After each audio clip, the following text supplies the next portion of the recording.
Hello, hello. How's everyone? Hi, happy full moon. Yes, happy full moon. So before, I guess when people start coming into the comments in the chat room, I'd like to go ahead and clear our energies before we begin.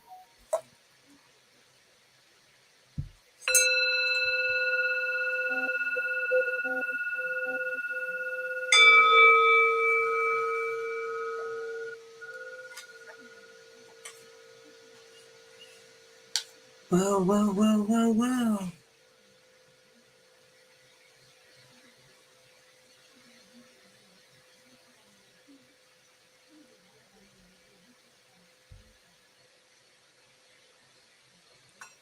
All right. So, yes, happy full moon, no more lies. Yes. And hello, not actually my name. And hi, Varakana, welcome. Yeah, Sunny, let's go ahead and get right into it because I want to know a lot about what this new moon is because I've definitely have been feeling it. So maybe you can shed some light on what's going on. Well, and you're a Capricorn sun, so the moon would be opposite your sun. So Uh, that's a full moon opposing the brightest light in a chart. So that can create separation from things. It can create things out of our control. Oppositions usually involve things out of our control. But the full moon at 16 degrees of Cancer is now here on the East Coast, was like at 6:06 p.m., 6:08, something like that. So you have it at 3, a little after 3 this afternoon. So I don't know if you all have looked up in the sky. It's a big, beautiful full moon. Cancer is ruled by the moon. So our full moon lunation is in its home, so to speak. It's so it's more intense for all the things that the moon and Cancer represent, which are our emotional body primarily. So the moon represents either the mother or the father, whoever is the most nurturing for you in your life, your home, your childhood environment. Um, it's considered the grave, the end of the matter. So with full moons come a culmination of things that started with the new moon 2 weeks ago. So you may find a project complete or something finalized, just feeling kind of done with things. We still have Mars and Mercury retrograde for a few more days. I believe Mercury goes direct on the 12th, which is next Thursday. And then Mars goes, oh, I have it backwards. Mars goes direct on the 12th. Mercury goes direct on the 18th. So we still have a good solid 2 weeks of Mars and Mercury retrograde. Those are close personal planets. So we may be feeling like nothing's really happening. It's mhm. still sort of some delay, some drag, going back over things. Um, I was telling, I guess in 2 weeks, I've had 5 visits from HVAC technicians here.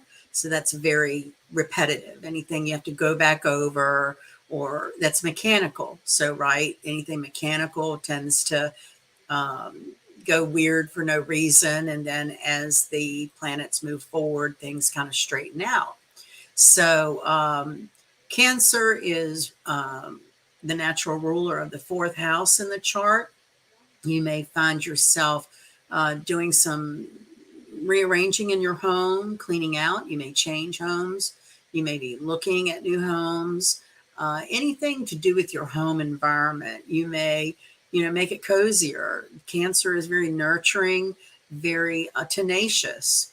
So the crab is its symbol. So it fascinates me how these ancient people came up with this ancient language that so closely resembles the symbols that it uses. And so the crab is a hard shell sea crustacean, and underbelly that's very soft and fleshy. Uh, Claws that pinch and hold on very hard, and they have a sideways motion.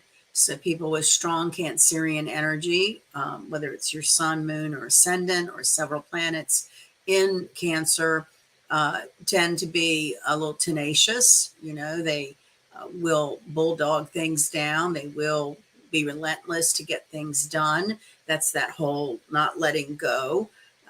The joke is that a Cancer never let go of anything that didn't leave claw marks. And so, but then once you get beyond that hard shell, you know, that's very protective, they're really mushy and soft inside. So that very much is how Cancer people are, is they're extremely sensitive. It's a water element. So that means they're very psychic. Um, and that tenacious part gets overlooked. You know, the moon is sort of can be that romantic, soppy, sweet, you know, cry at a sad commercial kind of energy. But the part of Cancer, besides water, it's cardinal. So that can take a very hard line. When a crab wants something, they'll be tenacious about it. They'll be relentless about going for it. And Cancer people are goal orientated and tend to go for what some people would give up on. They can be very tenacious and very um, like methodical about plodding along to that goal. They also, you know, you can be walking down the sidewalk with someone Cancerian and they keep bumping into you. And it's because they're making that sideways motion like a crab would. It's really weird. Really weird. Yeah. I mean, Luna is a Cancer and she was very tenacious. I had a bagel and she was really adamant about having her Getting bagel. it. Yeah. Yeah, They she wouldn't let me know. She "Bap, bap, bap, bap," you know? the protest. Yeah. So, for the full moon to be in its home element of the zodiac, the Cancer, that's going to bring attention to all of that, even self nurturance, like, or even you may feel more apt to go out and nurture others. Your mom or dad may be under focus, and things from the past, home life, childhood. So it can be emotional because of that. Um, uh, so it rules the breast and stomach area of the zodiac, and because of that, you know, if you do have a lot of Cancer in your chart, um, anytime you do have some kind of upset stomach, you might ask yourself, you know, what emotion is upsetting me? You know, what am I holding in my stomach? Cancers tend to love to cook and feed people. They're kind of foodie like people because we tend to associate nurturing with nurturing your body, you know, bringing, you know, food to the table, and helping others. So it's a very warm and fuzzy kind of energy. You mentioned that you feel optimistic, and certainly this full moon does bring with it a lot of optimism. We have the sun squaring Chiron and Mercury, um, and we talked a lot about Chiron a couple of weeks ago with the new moon because it was under focus, and that is the, you know, the wounded healer. So um, we're still bringing attention to our wounds.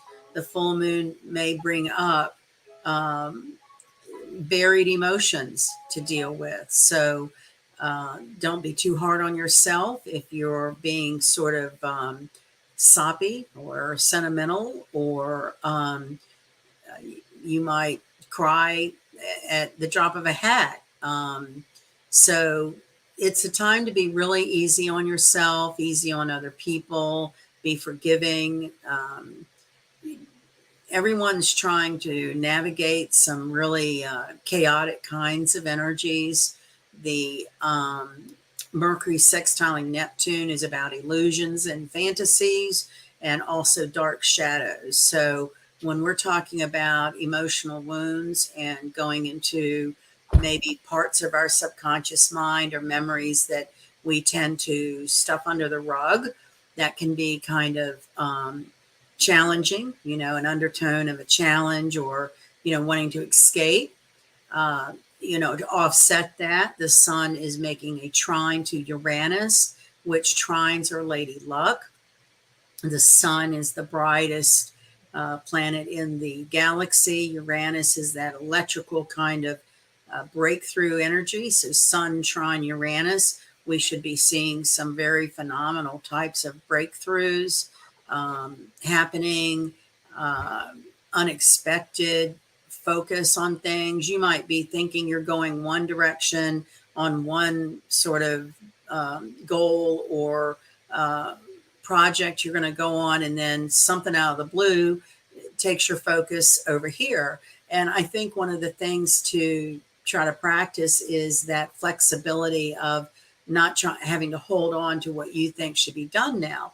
Maybe whatever it is you're trying to accomplish needs some other parts of the universe to line up that lady luck for you. So in the meantime, take the path of easiest flow, right? Mhm. And that's part of the lesson of the full moon is, don't be so dialed in that you think what has to be done right now, and be open to allow your intuition and spirit to show you signs of where to go.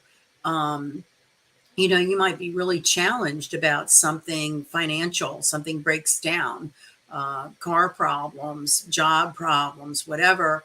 And the interesting thing about a Cancer full moon is there's a real nurturance about it. It's almost as if spirit wants to just hold you and reassure you that all is as it should be. All will always make itself right. And it's the resistance, that holding on with the claws, that makes us miserable, or puts us through more um, distress than if we would just allow, okay, so um, that whole thing about letting go of the ego, right? Letting go of what we think we know and what's supposed to happen. I believe that often when adversity comes in our path, it's really just for us to be able to be still and kind of contemplate all the different options and be open to different paths rather than trying to force a certain energy. And that's what's going to bring up that struggle.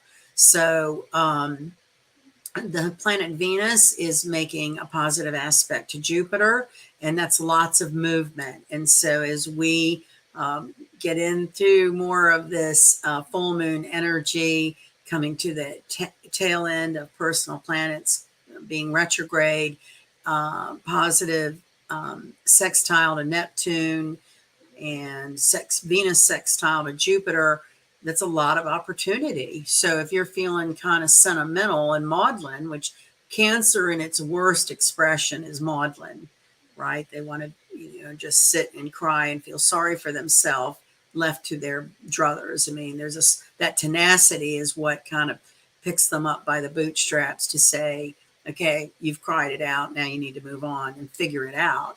Mhm. And being still and allowing the universe to present options to you. Say your car breaks down and you just think it's the end of the world because don't have the money to fix it, or you really love your car, or it's just never at the right time. Well, what about if the universe is setting you up to get a better car, or setting you up to meet the person that can take care of that problem for a lot less? So there's always that opportunity. Sorry, I just had this vision, like, where you get, like, stranded on the side of the road and your tire breaks and there's some It's just hot down and guy, like, "Ma'am, do you need some help?" Sorry. yeah. Okay, go ahead. I always seem to get I get triggers by movies, and what you just triggered was that old movie. Um, with John Travolta called Michael, and he was the Archangel Michael who battled uh, evil forces. He's the guardian archangel. He carries a sword and he defends us against negativity. And this movie was so funny because it had a lot of funniness in it, but it had a lot of really deep life philosophies as well. And one of them was, you know, you've got to learn how to laugh. When you think that you're broke down on the side of the road and, everything's going wrong, you have to find that faith within you, whatever culture you're in, whatever spirituality you believe, you have to find that resilience within you to just accept and be right with where it is. And one of the characters in that movie wanted to write a song about all of her old boyfriends. And it starts out with sitting on the side of the road, broken down with this car. And, one boyfriend left her for this, and one boyfriend, flattened her tires or whatever. And, it's just kind of that taking whatever life has given you. Cancer is very sentimental about family. So Mhm. this full moon brings a lot of lunation into family history, family legacy, family memories. So depending on where that is for you will affect that emotional body. You getting more emotional? Is it possibly the anniversary of the loss of someone, or you're dealing with someone battling, for their life with some kind of illness. So this is a very personal kind of energy. And I take it as this opportunity to um, show yourself that through self love and forgiveness, you can battle anything. Archangel Michael, he would battle the bull, right? He'd run right into him, and the bull would fall over or whatever. And so it really is our inner wolf, because this moon is also uh, nicknamed the wolf moon. And it deals with it being winter and hungry wolves. Wolf medicine is, I feel like, one of the best in that a teacher, right? And with the square to Chiron, which is also the teacher, that we have the opportunity here to reflect on any of that old family history or pains or bad bad memories, and find the lesson in it, right? Allow that inner wolf to kind of grow emotionally and mature emotionally, that all is not lost, all is not for nothing. You always see this repetitive theme in movies about, like, if you were abused as a child, they grow up to abuse children, right? That repetitive kind of cycle. And these are the days and times and energies we are in. And we've talked about it many times about ending generational karma. So if you experience in your adult relationships patterns of behavior that are a reflection of something that happened to you in your childhood, say for instance, you didn't feel loved in your childhood, or you didn't feel like you ever got attention. So as an adult, you manifest adult relationships that are familiar, right? It's a familiar feeling to not feel loved or to not feel you're given attention. So these are the days and times with the different alignments of planets that have been occurring really for the last couple of years of, and enough of that now, right? So it's you've lived it, you've eaten it, you've cried it, you've felt it, and now it's time to move on. And that's this sort of culmination, the full moon of emotions, the fullness of the emotional body.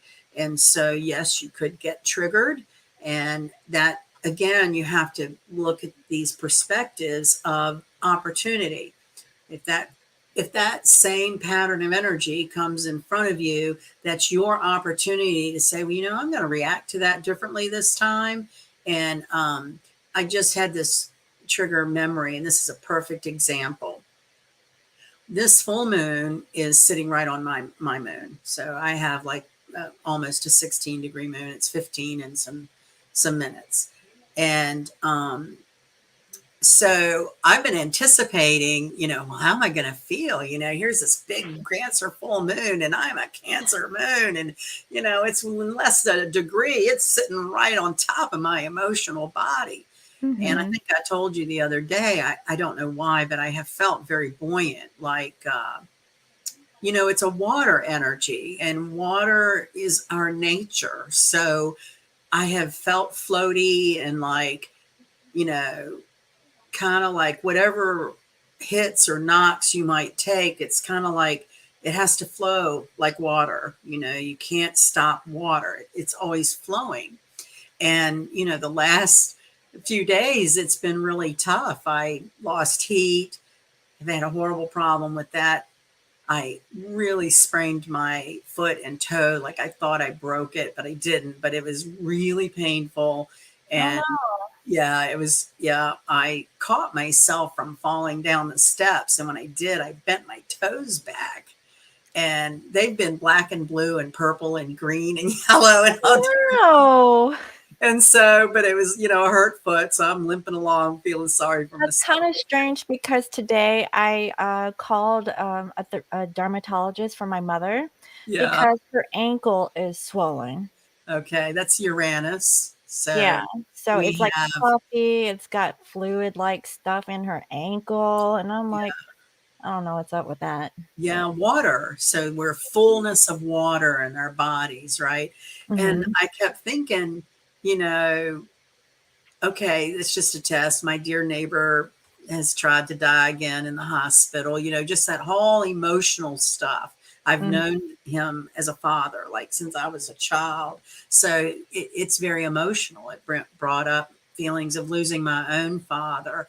But every few minutes, I just kept sort of checking in with that, that emotional heartbeat of, yeah, yeah, okay, that's happening.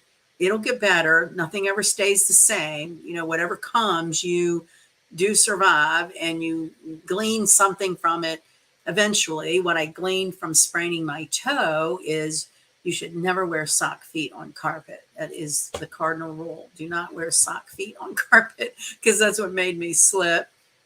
You know, really? yeah, oh yeah. I should have known not to do that, but I was in a hurry, so the universe sprained my toe, so I had to slow down. Um, so today, what I was getting around to is it's been a difficult few days, and when you want to talk about charts and planet placements, this moon is like right on top of me, and it was so weird today because at work I am transitioning into a position, someone's retiring, and she got really shitty on the phone. And an old version of me would have held on to that all weekend, like she shouldn't, da, da, da, da, da, and everybody has to take responsibility for what they say and do. And she's very fractured at how she gives instructions or how she wants to tell you how to do something. So, Mhm, when you're new in a position and you have hundreds of things coming at you that are new that you're trying to figure out, and then someone's barking instructions at you that they give you the part D, and then they back up and give you, oh, but you needed part B to do that. And it's all very jumbled. So you're trying to flow, you're trying to put it together and make this position your position, right?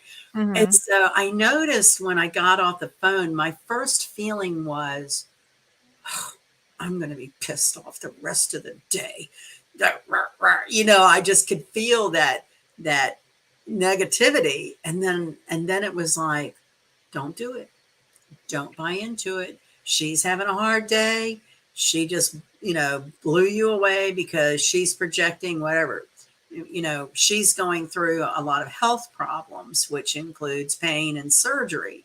mhm. So, just physically, if someone doesn't feel good, it's easy to take it out on somebody else. Right, And and plus she was energetically connected to you, and so you were feeling her energy, and yeah, so you kind of, like, I guess through experience, figured, "Okay, no, I am not gonna take your not going to do it. energy, Right. and you understand that, You're not she going to ruin my day. Mhm, mhm, And that's so good. that's what I mean about the emotional body might be triggered to bring things up, and to look at it as an opportunity to do it differently. Don't let somebody else trigger you into an emotional spiral. And I keep going back to, life is very short. We don't have time to waste on grudges and hurt feelings and perceiving somebody hurt us when they're just trying to survive and do their thing. It's a very evolving kind of emotional energy, whereas Venus moves into Aquarius soon, and that's that more, we're all connected by love. And it sounds corny, and it sounds, like kumbaya, but it is the direction of humanity and how we're evolving as a society. Mhm. One of the most interesting things, to try to put it in perspective of history and these times is, this Pope resigned in the last week. I saw something, but I didn't get the full article. Can So, you elaborate on that? so first time in 600 years, a Pope has resigned. Well, what about the one prior to the one that's going on right now? Didn't he resign too? He died.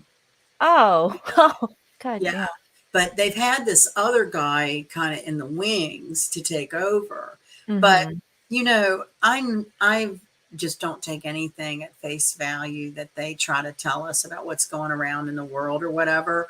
Right. But, you know, to me, it's the signal of tradition, which Cancer is all about family tradition. It's all about being sentimental to those traditions. And when it's, opposite the sun and, squaring Chiron, it's all about learning our lessons. And if those lessons include waking up to a sentimental feeling that is false, right? So I believe that, he's basically been exposed for not doing nice things to young people, and you're given that choice. You can save face and step down gracefully, or we're going to expose you, and your legacy is gone. And so Cancer is all about our legacy, and what do you want to be remembered for? And so it's a very, I just want to say unctuous, if that's such a way to feel. Like, if you have your very favorite thing in the world that you like to eat, and it just makes you feel loved and warm and nurtured, that's this full moon, and to embrace yourself in it. And that means, allowing the grudge to go. If you've held a grudge against a sibling or a friend or whatever, this is the energy that just says, we're all connected by love. We all breathe the same air. We are on this planet to survive, and we can make our choices about how difficult we want to make it. It's a lot harder on me to be angry or hurt by somebody else. That person isn't spending any energy worried about what they did or what I perceive they did, and so, yeah, it's a very interesting time because it brings in evolution of humanity, as well as evolution of our individuality with our family unit and our home. So there's this 3D aspect of, we are born to someone, and we have some kind of, uh, biological or extended family. If you're adopted, or were raised in some kind of home, for parentless children, you still have that community that you came up with. And that's another part of this. If you were adopted, um, or you may be looking into adoption. So this kind of energy is, it hones in on, you know, children that need nurturing, children that are looking for their parents. So if you've been adopted and then went on some kind of investigation to find out, you know, who are your biological family, you know, that can be sliced two ways. It could end up, you know, that you extend your family and they become part of your family. It could end up that they're deceased and there's never knowing them. It could end up that they, you know, could be drug people and don't want anything to do with you. So we all have to take responsibility for the decisions we make to pursue things and be equipped of what we might learn, right? So, you know, if you go looking, you will find, and be prepared for what you might find, because it might not be what your expectation is. And that's another lesson in learning about, you know, what are your expectations and what do we project onto other people that really isn't fair to ourselves or others. So, I by have, something here that I would like to share, sure, and it's one of my friends on Facebook, and no joke, she wrote this today, okay? And I know I didn't get permission from her, but I feel like it's safe enough to share. yeah, no So names. yeah, no names. My friend says, "Man, no matter how hard of a worker you are, no matter how much of yourself you give to your job, no matter how good of a person you are to at work and outside of your work, no matter how much you give to your entire self to your family, friends and job, people never respect you. Oh, People will lie, cheat, and steal with not an ounce of accountability. Nothing is ever good enough for anyone. No one gives a shit about killing yourself every day for everything and everyone but yourself. It's easy to understand why people just give up. Blood will turn on you. No one who they say they are and will treat you however they feel that day. Guess my entire life, I just got used to putting my head down and taking it. So, in other words, my friend was coming to a realization that she was just taking it, with, I don't know, just going with the flow with her family and everyone's bullshit, right? So, it's what it's what society puts on us that we've been manipulated to accept. mhm. And I think that's where, she was trying to vocalize her opinion on that. And yeah, so, her friends were like, yeah, families suck sometimes. They had to finally cut, some members off and realize that they were never like the father, or never the mother. Those And are very hard realities. yeah. So, yeah, so I was actually seeing this under my radar today, as a matter of fact. So that was just one of the instances that I wanted to share. So all about family and Mhm. close emotions. That's what the Cancer full moon is about. So we're on the 6th, the 9th. Venus will be trining Mars. And again, trines are lovely energy. Those are opportunities, those are unexpected gifts. So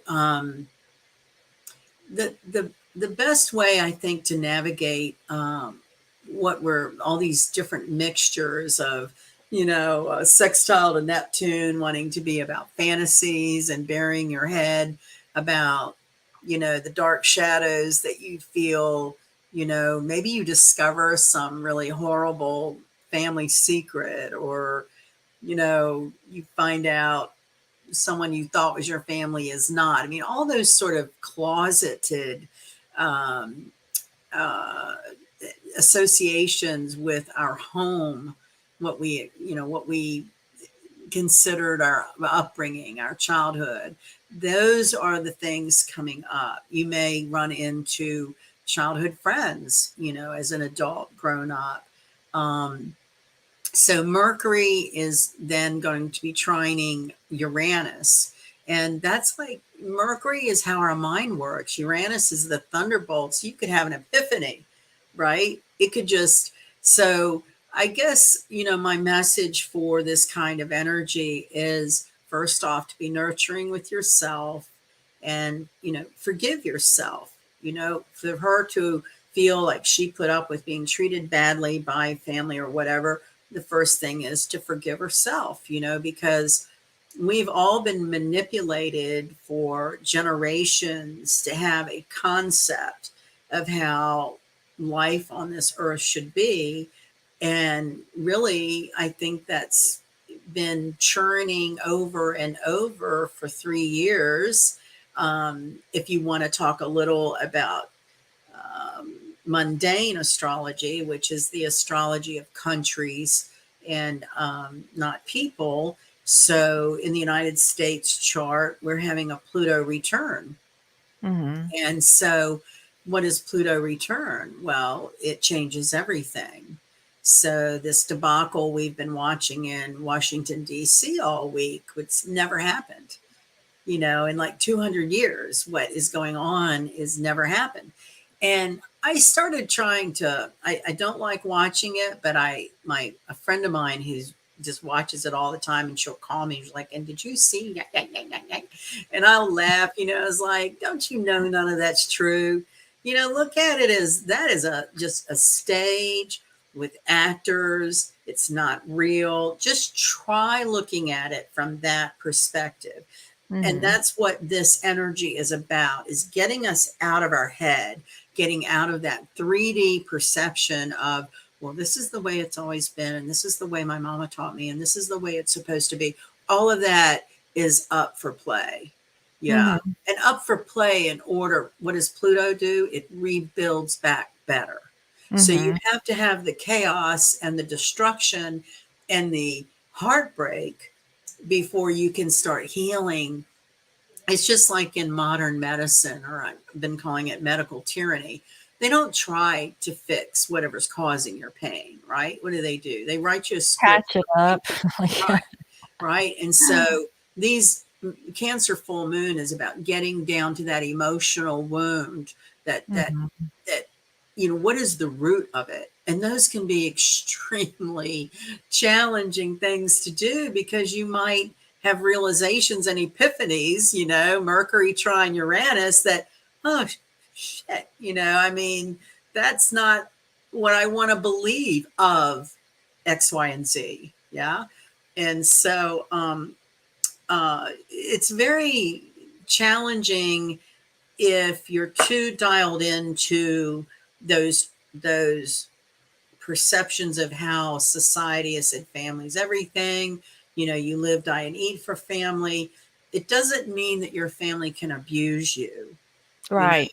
and so those are very hard decisions, and those are about the boundaries, right? And Mhm. how um, society's been going through this whole discussion about um, borders and boundaries, and anything goes and let anything fly. And how do you really feel about that? And then you almost have to get to the absurd point to come back to, well, let's have a reasonable set of boundaries, and but it's had to get really absurd for people to step back and consider the fact that it's beyond the point of absurd.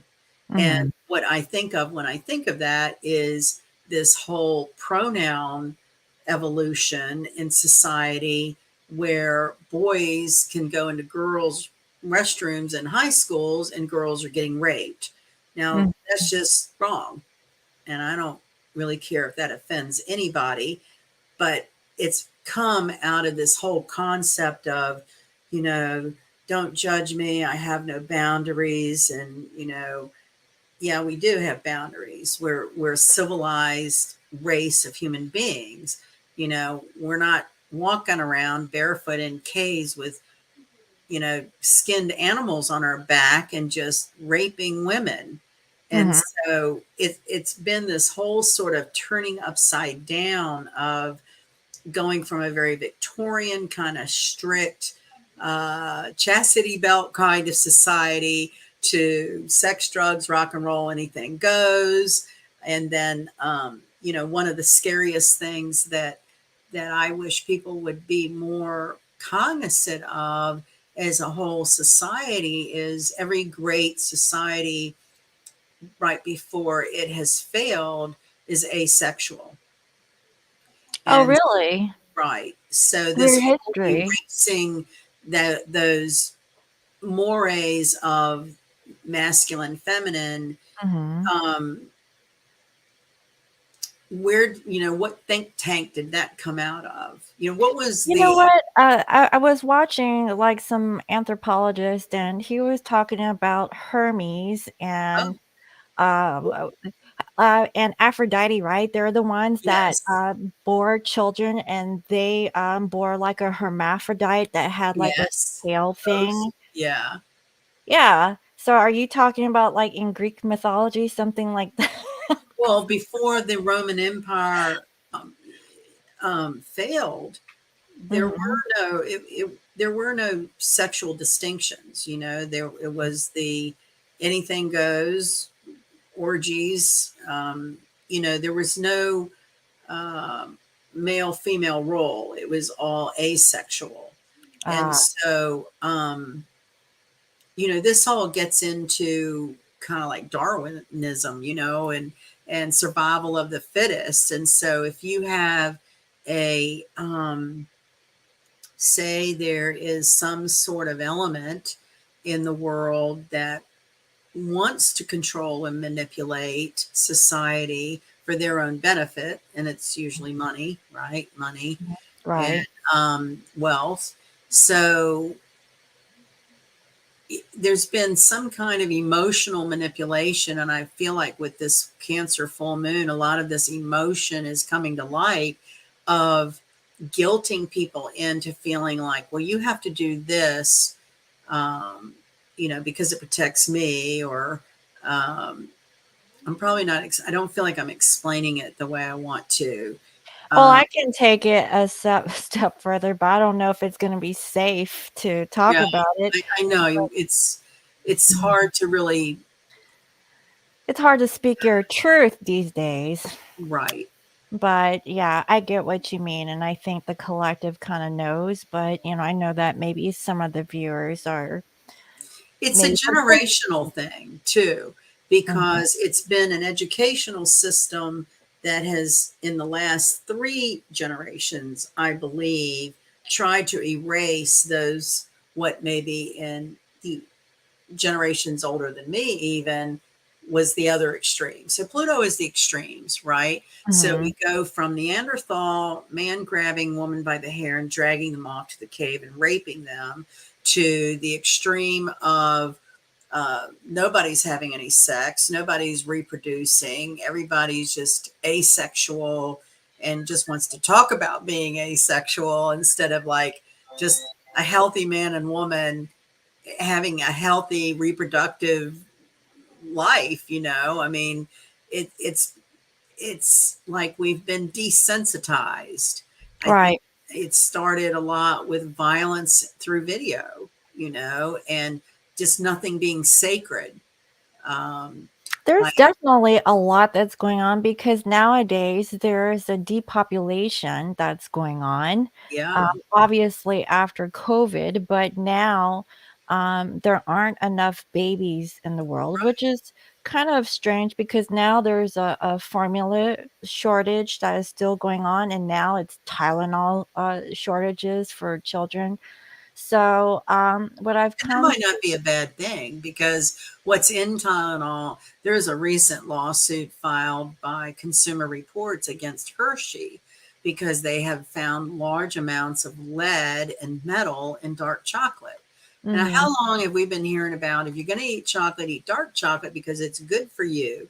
And mhm, now they're being sued because what's in it is not good for you. And we Mhm. went through this with eggs and salt and, it's like, Bread yeah, too. whatever They the, say brown bread is better for you, but really it's like the unused stuff, and then they're trying to resell it just to remarket it into something healthy, you know? it's like that's what I mean about the manipulation and going more into our own intuition. These Right. kinds of energies are about, um, trust your intuition about what your body needs and Mhm. being nurturing to it. I know coming up the road today, I was so, I was going through my options for what I could bring home to eat because I have no food here, right? Mhm. And, the easiest thing, right? It just, I don't want it. Whatever, it's like, what can I how can I navigate all these really bad options to Mhm. get to something that is satisfying and not the worst thing in the world? So Right. I pull into this sort of, mecca of, it's a hub where you can get everything, right? You can get everything, gas, food, medicine. It's just like this hub. And which is what we're all sort of going towards, right? Are these hubs, one stop shopping. You stop one place and you can take care of your banking and your gas and your food and your medicine and all this stuff. So I go up to this little kiosk, right, where you can order some food. And I've had good soup at this place before. That's what I was thinking. I'm gonna go get some soup. So it's changed a lot. It's been a long time since I've been there. So I start going through the screens, and at first I see they have beans and rice. I love beans and rice. I was like, Mhm. oh, I'm going to have some beans and rice. Then I see my soup. I was like, well, I kind of wanted the soup too. And then if you stall too long, it cancels your order. Okay. No lie. It took Oh, me shit. They're like, "Gotta start over."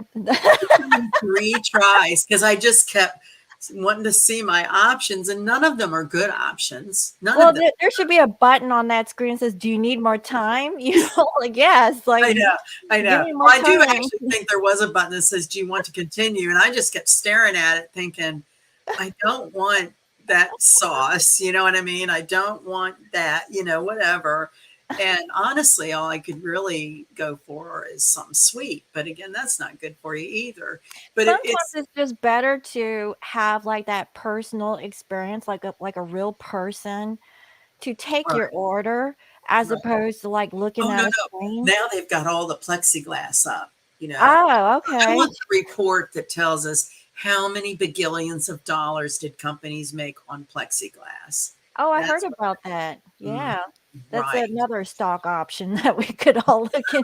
I know that was one of those insider trading deals, but I'm glad we're laughing, right? Mhm. Because you almost have to laugh to keep from crying because things are so absurd, and there's this fear mongering that goes on about shortage of this and shortage of that, and I've been trying to think, anytime you see something that you're looking for not on the shelf or whatever, that it's a good sign that they're cleaning it up.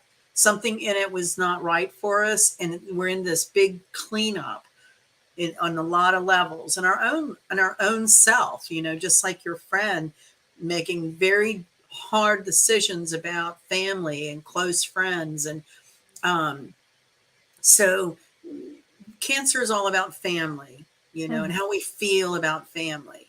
I'm sitting here with the full moon right on top of my moon, and I want to talk about my brother who died. Okay. So this family and the whole, you know, um, dichotomy of siblings, and they can make you crazy and then you love them, and then you know it, just the whole spectrum of emotion that you can go through, and that whole sort of manipulative society says, oh, but it's family. Family's everything. We've just come out of the holiday season where every commercial is, get together with your family and do with your family. And, it's just not the honest truth. So, a full moon and Mercury, Mars, and Venus and Uranus and mix, there's going to be some arguments. There's going to be some breakdowns and breakthroughs, and the best thing we can all do is roll, feel it, roll with it. Don't stay in it, don't stay in that negativity. But so my brother killed himself, okay? And this is so weird because I haven't talked about him in a long time. It was in 2003. And in the last week, I've brought him up twice. And one of the things that came up was I lost a lot of friendships over that because people have very, very stereotypical, strong opinions about suicide. It Mhm. took me years to be able to say suicide. I mean, I've lived it. I went through it. It was terrible.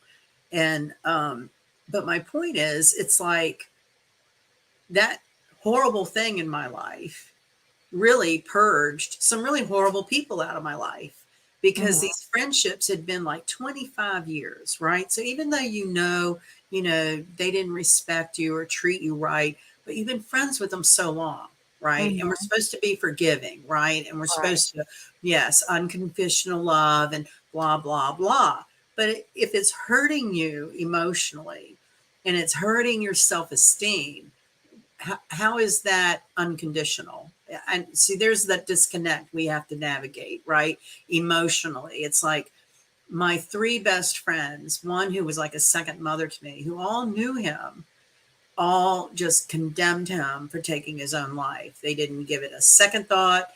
Anything he had done for them great in their life, just discounted, he's going to burn in hell for eternity, blah, blah, blah. Well, I just know that what I was going through, I didn't believe that. I had feelings of him near me and he was in the light, and I didn't feel that, you're condemned to hell if you take your own life feeling like Mhm. they did. But that was their upbringing. That was their religious, stringent attitude and opinion, and nothing was going to take them away from that. Well, I'm looking at him going, my God, I've known you 25 years and look at all the things he did for you over his life. And he was such Right. a kind person and he was obviously hurting to the point of killing himself. How could you be so cruel? And Mhm. those relationships just stopped. And it was really weird in reflection years later of that's something really bad. Your loved one kills themselves. But Mhm. if it had you purge really negative relationships in your life, it kind of balances itself out, which is kind of weird. But I've never looked back. And, my own other brothers who, were party to the experience, were horrible. I don't have any relationship with them. It's very hard for cancer to not have relationship with their blood relatives. But they scared me. They're unstable. They have Mhm. drug and alcohol problems. And I Mhm. was constantly feeling like I had to fix things. Right. So that's not a good mode to be in. But it's No. very strange. It's very strange for other people. It makes other people uncomfortable when, you know, um, you can say, well, a brother, or whatever, or a sister, or mother, or father, we're estranged. And Mhm. that makes people uncomfortable because society has predicated you do everything for family. And so I think a lot of what these Pluto conjunctions, Saturn, lessons to learn, and certainly with the culmination of a Cancer full moon here at the beginning of the year, we are all, think of what COVID did to families. I mean, look at how many families parted ways on whether or not you got the jab, right? But Mhm. people won't speak to each other. Now, I've had something weird come about with that because um, some very dear friends of mine who I really was so disappointed that they judged me and just thought I was a horrible person because I refused to take it. Mhm. Um, they didn't want any time at the holidays like we used to spend. Uh, Only wanted people around them that had had 14 booster shots. Oh, And geez. they've all had health problems. Mhm. The truth has been coming out about what's been in some of that juice, right? Right. And the myocardia heart issues with young people. So it's coming out, right? Right.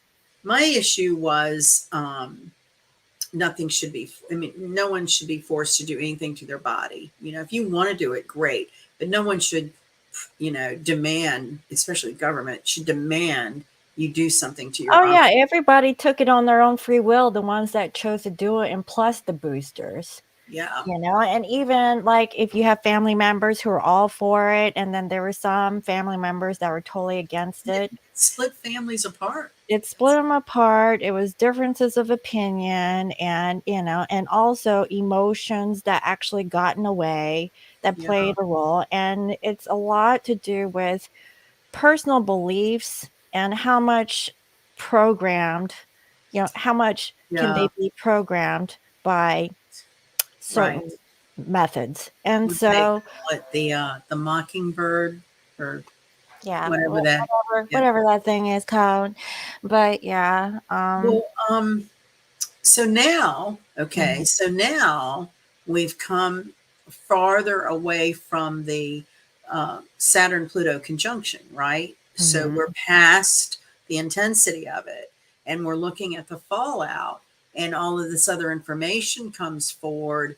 And so these people who had just like pretty much disowned me 3 years ago, well, this season, this fall and end of the year season, they're calling me. Are you okay? I mean, now that I don't that just that whatever that separation was is like disseminating. Like people are finally just getting back to having their own thoughts. You know, like you mean that were they on blackout for 2 years? yeah, yeah.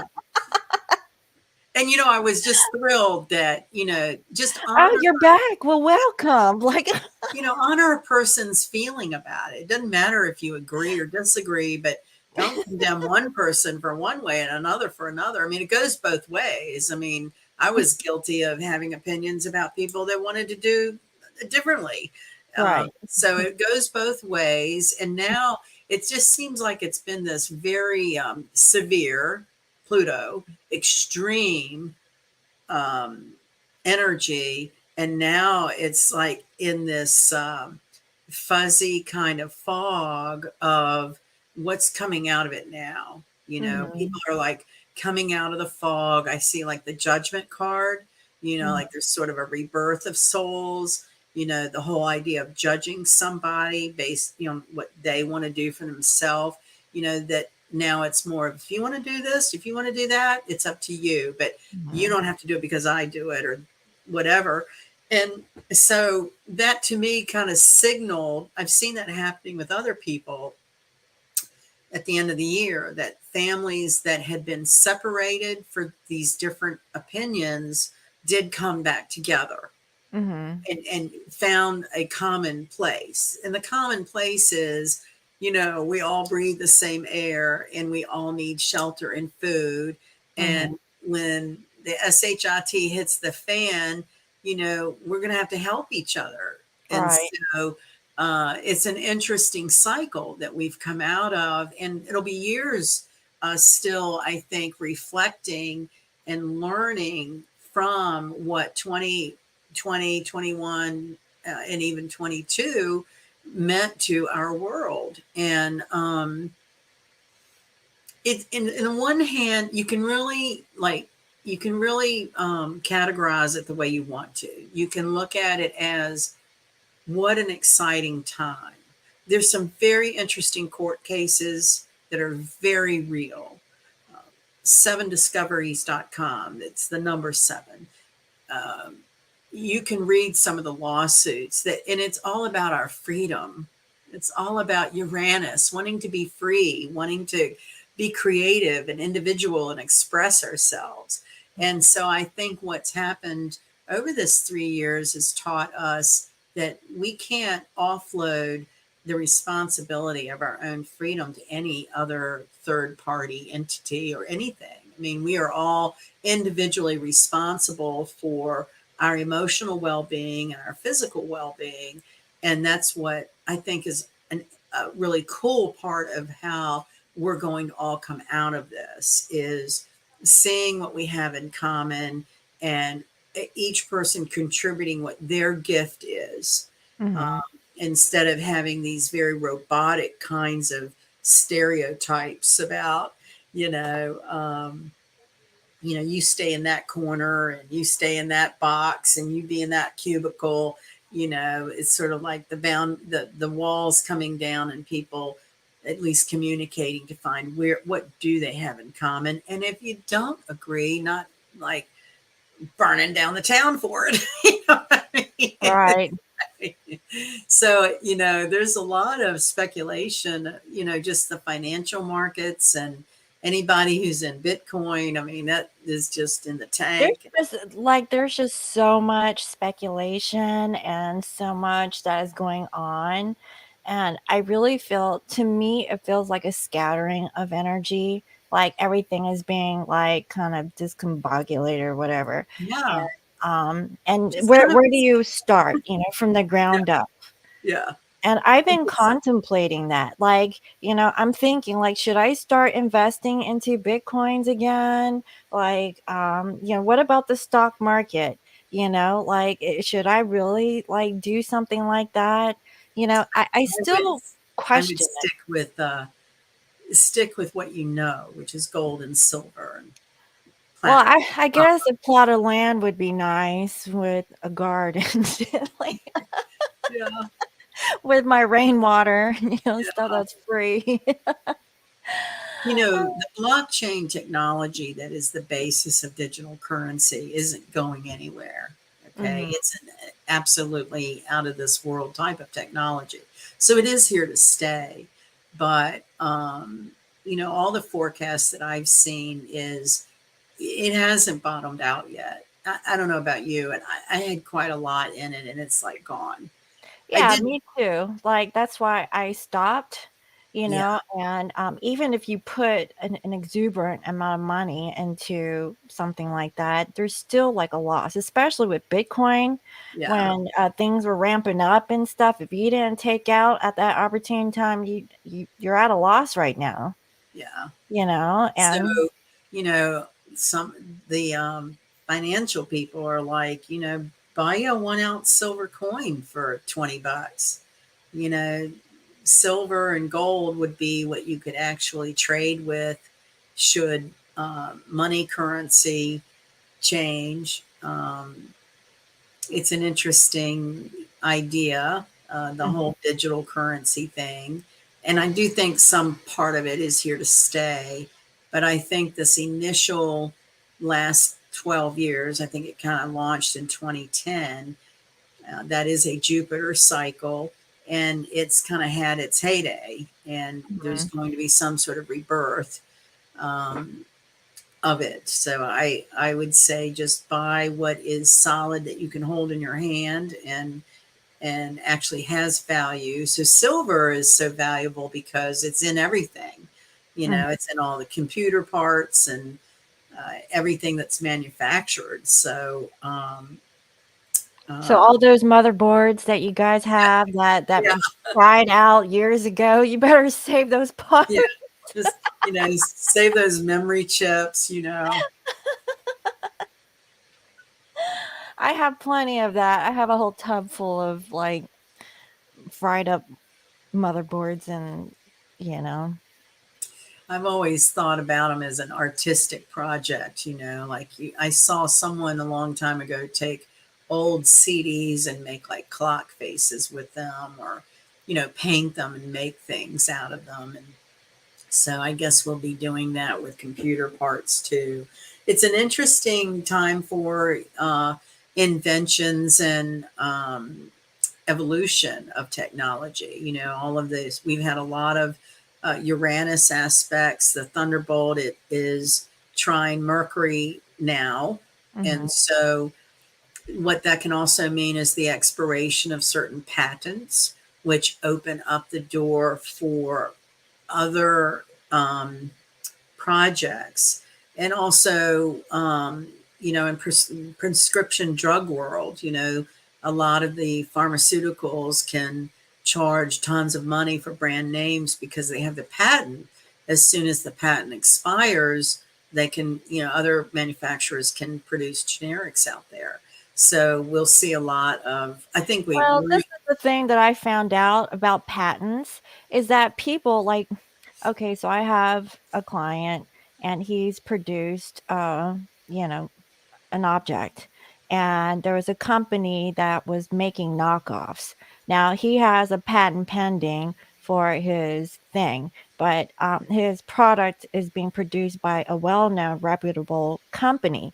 So in the meanwhile, while that company is producing for him and he's getting royalties off of it because he's kind of partnered up with that company, right, people in China and elsewhere are creating the similar product and they're making their money off of it by undercutting the cost to produce. yeah, And he had the option to take them to court, and it costs too much. right. So it's like, is it worth it at the end? Like, is it worth getting a trademark? Is it worth like, having a patent? Because once you get up to that Isn't it scale, another tax? I mean, isn't it another way to charge a fee and have a tax? no, because there's no regulation on it. He's tried to get it under wraps, and they're just like ballsy about it too. And You I'm know, like, it would be an interesting study to do because, history shows that, who went down in history as inventing the telephone, for oh, instance. remember Tesla? Wasn't Tesla Yeah. in a similar situation? So there's been cycles in history of just that, of the fraudulent representation of who actually made something and then who made the money from it. Right. you know? So, Mhm. I mean, that's what I mean about stuff coming to light. And just what you said, is a patent really worth it? Well, you think maybe there'll be some lawsuits that challenge that process. And so um, I just think it's an exciting time to be open to mores and social conventions to be rebirthed and for us to see things a different way and take our freedom back, take, our own self preservation seriously, not looking outside of ourselves for, you know, um, I get so disgusted. My neighbor's been in and out of the hospital for a year, and I get so disgusted with the process because they really don't know what they're doing. And Mhm. all they really do is shove another painkiller here or there or muscle relaxer, whatever. And, in the meantime, he thinks every time he has a pain that, well, it's the big one and he's going to die. And that's no way to live. I mean, I think of our bodies as light, electricity, and water. And Mhm. with that, you can heal yourself. The key is you have to believe that. You have to believe in all your essence that you can heal yourself. And Mhm. that was the premise of yeah, I finally brought did I bring my Louise Hay? Oh, here, look. Oh, So I have it right here. you don't have this one. Oh, I've been the wanting to show y'all. old This version. was the original one. Okay. Look, it's falling apart. Yeah, I have it. This I have is this was the original book. Yeah. Mhm. Yeah. And so it's totally worn out. I love this book. But she was an incredible visionary in her day in the 70s. And um so I think that is probably a good way to use time when you are feeling low is, practicing your own intuition and challenge your belief systems. If you've had a very conventional, traditional mindset of how you believe things should be, challenge yourself to think outside the box, look at things from a different angle. Research people like Louise Hay and Tesla and people that proved that. I when I was cleaning up my home, which has been kind of popular lately, I found an older. Let's see, when is this from? This was from the fall of 2022 parabola, and the theme for this volume is called belonging, which, I thought it was so funny that it was uncovered under some other things, because a Cancer full moon is about wanting to belong. So I want to read this, and it will capsulate. And if you'll go to the blog at lionmountainhealing.com, you can read in detail a lot more about the different configurations. But this sentence right here, our two sentences right here, I think really puts it in a nutshell. We are all partners bringing forth this moment of the grand journey. As I soften my heart, I feel the dialogue that is taking place among us and the subtle love that binds us. And that is the Cancer full moon. And we have to all learn to forgive ourselves and others. We have to soften our heart, because it only brings negativity into our vibe. It only makes us ill and uneasy. So, yeah, I think that is a really nice way of saying it. And, you can forgive family that's been cruel. It doesn't mean you have to spend time with them. There's Right. remote forgiveness. Now, going back to the whole Cancerian thing, I have a cousin who is a Cancer, and he's always had a very bad relationship with his mother, but he's always tried to heal that relationship with his mother. And based off of my experience of knowing Cancer type people, is that it seems very karmic in nature, Yeah. because, they take it so hard, Yeah. but they love so much, and It's, it's just like it's those claws. yeah, it's like, "Come on, let go, damn it, like, stop," like, It's the that tenacity. happened, like, 20 years ago, like I know, I know. Well, here is a true confession for you. okay. So that 3D belief system in manipulation that I've had most of my life, that my mother and I were two peas in a pod. We Mhm, were inseparable. We did love each other. But in the last couple of years, going through the Pluto Saturn conjunction and COVID and all of the psychological outfall of the last few years, one of the hidden wounds that came up in me was that my mother and I were karmically bound, and it, there were a lot of problems. It was mhm, not. It's so weird how when somebody dies, you only remember the good stuff. But if you're really honest, there was toxicity there. right, Her relationship with my father was toxic. I would have never wanted to admit that. I wanted her to be, the perfect mother, and I want to remember her that way.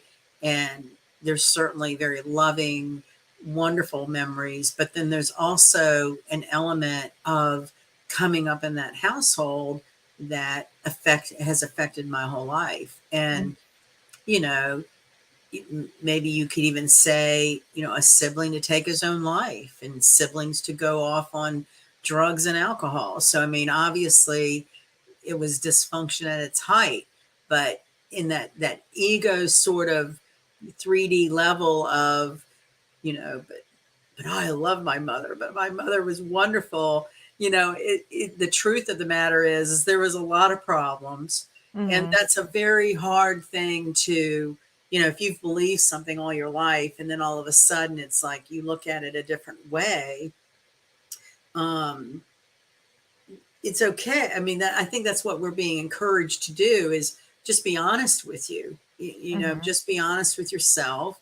And in astrology, and I know I've said this before, but the belief is that you choose who you're born to and when you're born.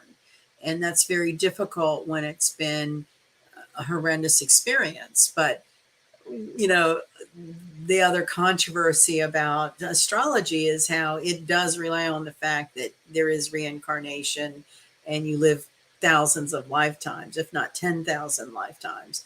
And so, we have to all be willing to say, you know, in another lifetime, in another space and time, who's to say we were not the evil person or we didn't do to them what we perceive they did to us.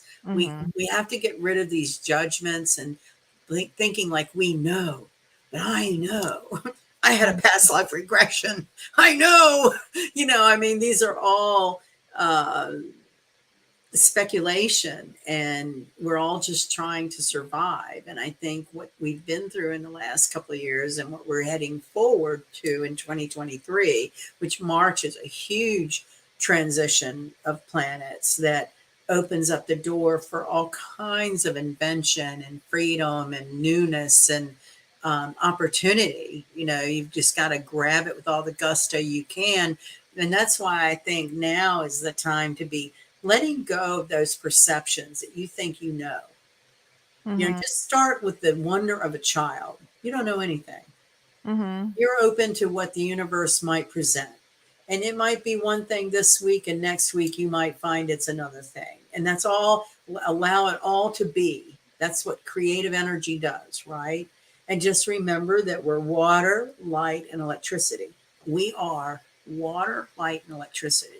What can we do with that? We can transmute, we can create, and most of all, I think for people in this kind of genre is we fine tune our psychic ability. You exercise that muscle in your brain of listen to your instinct, listen to that quiet, small first voice, because that is always right. It's the other, all the ego and but I want to be right and I want to be in control and I want to be first, like the Aries Right. say, I want to be first. Um, so these are the challenges, but they're exciting challenges because it opens up all the doors to uh, the newness of possibilities and really being all that you can be, which sounds kind of corny, but I do believe we're in times of total creative expression. If Mhm. you want to start a new business making knit caps or a new computer software, these are the times of manifestation for that. It's just about, I think when you say the energy scattered, our challenge is to focus energy. Like these technicians trying to work on a system, it's been like they have the attention span of a gnat. My Right. dog's in obedience class, it's like they have the attention span of a gnat. So Mhm. that's the challenge is, on the one hand, there's time to be scattered and relax, and then there's another time to pull it in and focus on, that first voice. What was that intuitive urging that it's time for you to act on? Well, that was the thing. It's like I have my list, okay, my Virgoian list of things to do.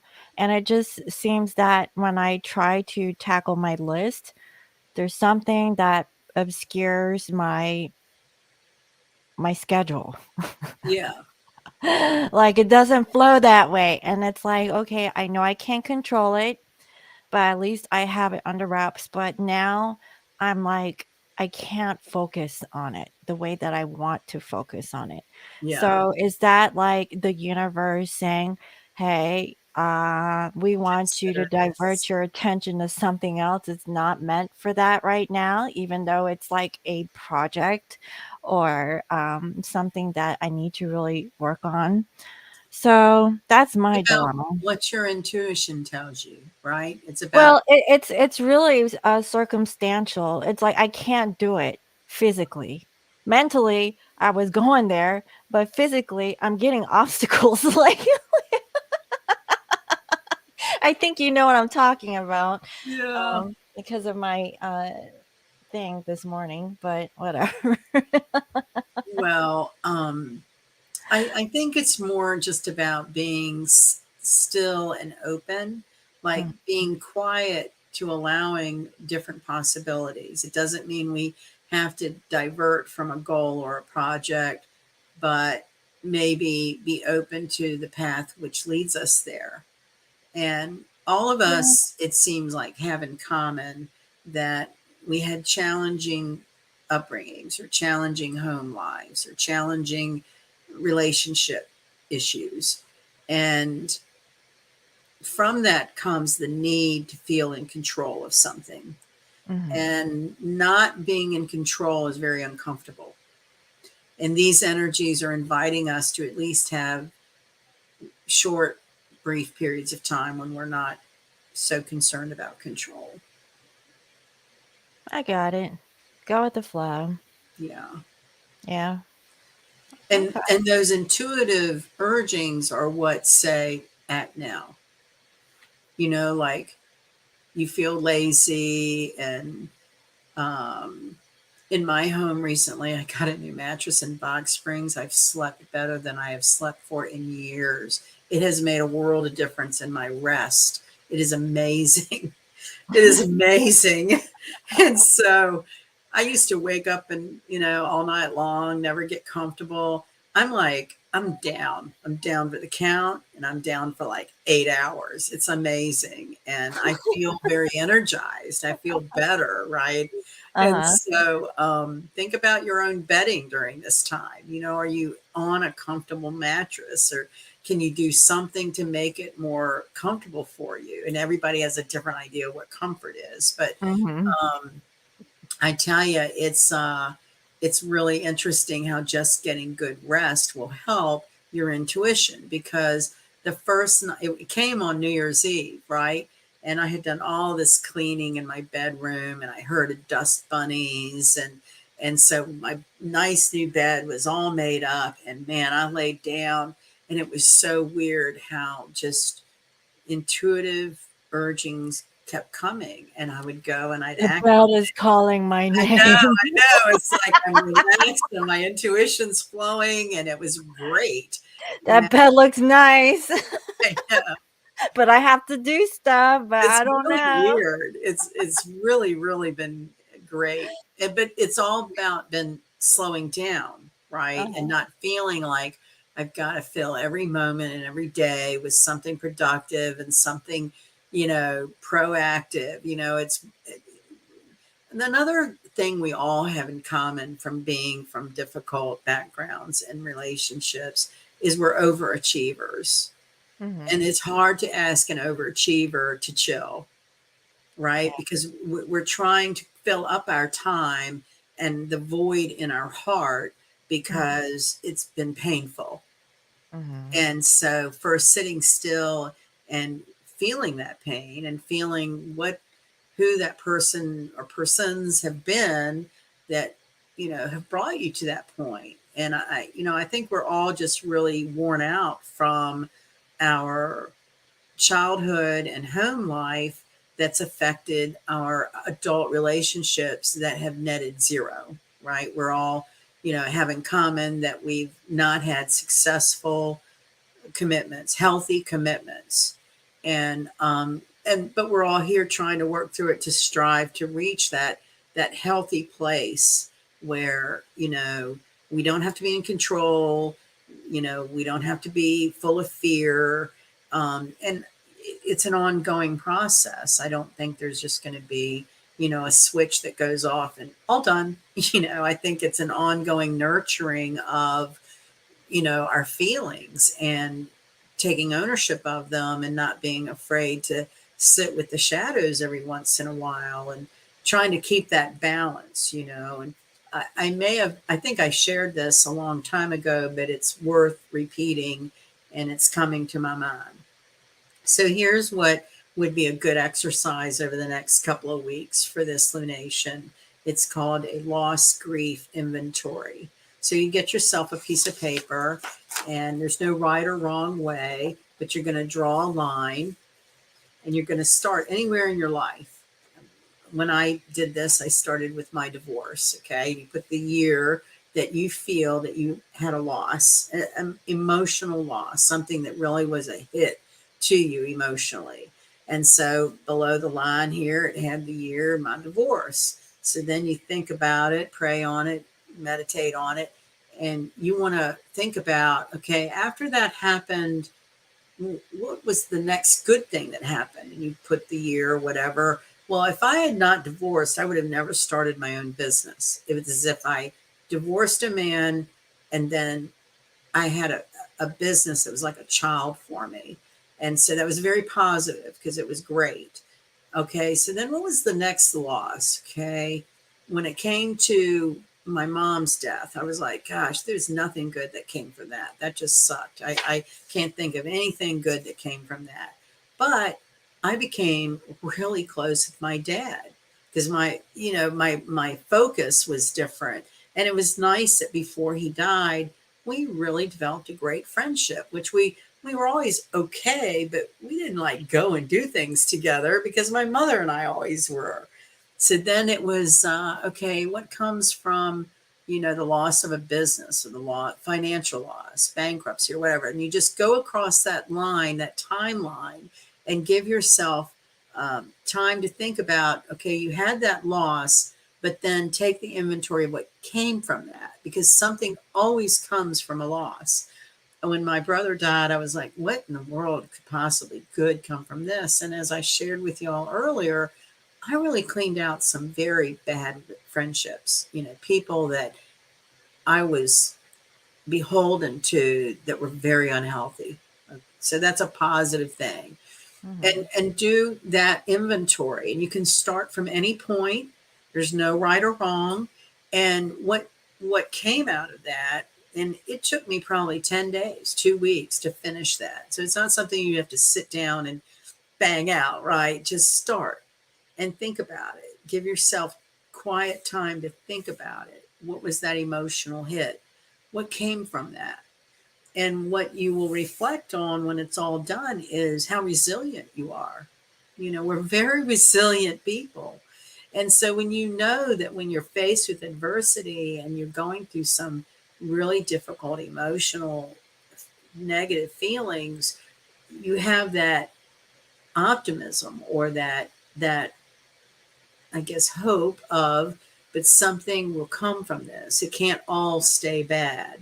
Mm. And that's the nature of energy. So that would be a really good exercise to do anytime, but with It would be cancer, really nice to do something like that, and then if you could do, like, a progress chart to see I'm sure you could. if Yes, you it aligns to it, sure it's like, would. "Wow, did this happen?" And you're like, "Yep, I see Yeah, something," yeah, it that sure would. happened.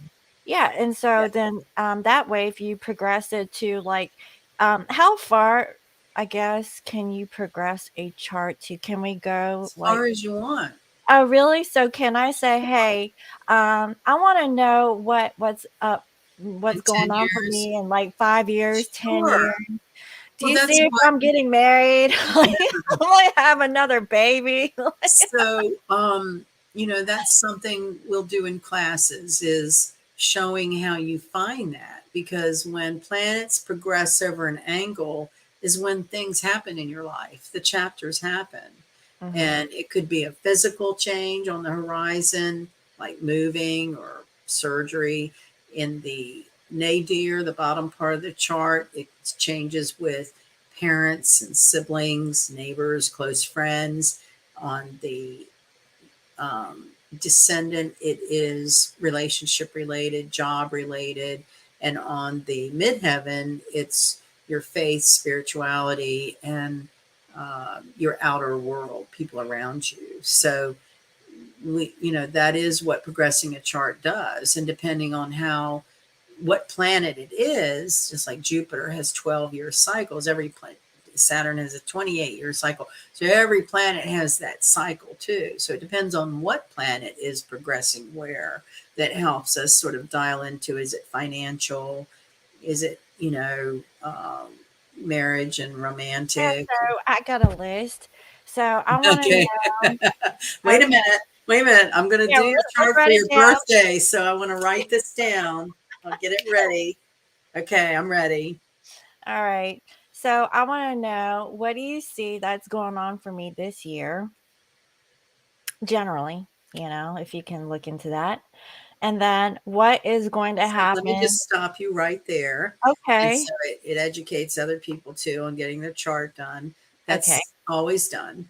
So that's called a solar return, Okay. that you look at the year to come, based on your birthday, and from the time of the reading too. So that would be a given. That's Okay. All right. That's all right. yeah, Default. Okay. All right. yeah, Next, I yeah. want to know, what do you see? Is my love life a flop this year, or am I going to meet somebody? Like, I wanna Got it. Um, Number how is three. okay, number 3 obviously is my career. Where do you see, like, is there any kind of, fluctuations in my career that is gonna happen this year?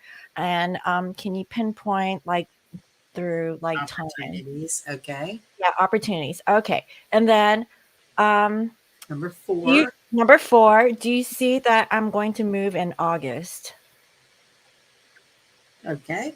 Okay, and if I am, do you know where? No, I'm playing. No, not like that. I mean, I know you probably I don't know if We you did your can. map, you know. Yeah. Oh, Yeah. my love map? Yeah, that doesn't change. So that means I gotta move back to the East Coast? Well, not with that face, no. No? Well, you look so sad about it. Certainly Well, look I like mean, you're I feeling don't bad about know it. who's on the East Coast. Well, I mean, it was going all up through Canada, what down to if the a East Coast. job brought you to a certain area? I mean, that could bring you somewhere that you would. Okay, well, I'm gonna have to be open to it. If I do move back to the East Coast, I don't know. I don't know. But I'm thinking it may You not know be what? When you don't know, you don't do anything. So okay. until it's a resonant, solid in, instinct, you Mhm. just allow information to come and go, and the universe talks to us. I'm a big believer in that. When we get quiet, you'll get your answers. But I actually, as I told you, I meant to have your chart done tonight for us, and I don't know where the time got away, but I will have it before your birthday, I promise. And Thank you. let's see. Um, then let's see. We have. Uh, I know I had looked at this. Oh yeah, Aquarius new moon, January 21st. Okay. Yeah. That's 2 weeks from now. Hey, do you want to pull some cards for the new year, or what do you You mean think for the moon? for the Because we did moon? it. Yeah, we Yeah. did it for the new year. So, this is about home, right? Okay. Cancer is So all about home and nurturing. And so when I think about tarot cards and home, this is my home deck. It's the Aquarian deck. I've used this from the very beginning of being a teenager learning tarot cards. This is actually my third Aquarian deck because I've worn out two others. And okay. so this is what I consider my home tarot deck. This is where it all started for me. And so that's why I pulled these out, because I keep these out actually. But this is my favorite deck, I guess you could say. Okay. Well, the one that came to mind is not as beautiful, but it's called Oh, The Haunted House. oh, yeah. Let's do that. So it's more on the dark side. Yeah, we're going on the dark side. Yeah, Yeah, you can count on me for that dark stuff. But yeah. I like it. I like it. It gives us a challenge. all right, that's what I'm here for. Challenge. Just plain. All right. So we're going to start off with Aries, right? Yes, ma'am. All And this right. is for the Cancer full moon. Let me kind of give you a little summary here. So it's the Cancer full moon with Sun square Chiron, Mercury sextile Neptune, Venus trine Mars, Sun trine Uranus, Mars trine Uranus, and Venus entering Aquarius soon. And Mercury and Mars going direct within 2 weeks. So that's a lot. That's a lot going on in a short period of time. And being Cancer, it's our emotional body. So, just take care of your emotions, honor them. Okay. Well, I did pull a card and I have Five of Wands that came Oh, up in reverse. I So, got Seven of Wands. In this deck, it's rods, but wands, seven. hmm so it's like getting out of conflict. Setting Um, healthy boundaries. hmm But I see that with you. You're like kind of defending yourself there. Yeah. Yeah. Yeah, and two, rods are, the the fire within, right? So Mm. that's the fire in your tummy, Cancer tummy, and only marching to the beat of your own drum, Aries. Yeah, Yeah. so also I'm getting like if you have like a family feud going on, if you're fighting, just disengage and be that happy go lucky person that you are and just roll with it, like, like Yeah. no sweat off my back. Let's just not fight and love, let's Yeah. hug each other. Yeah. Aries has a tendency to be compulsive. So this would be maybe taking a little extra effort to Dial it back. steady, yeah, steady the nerves, steady the tendency to pipe off.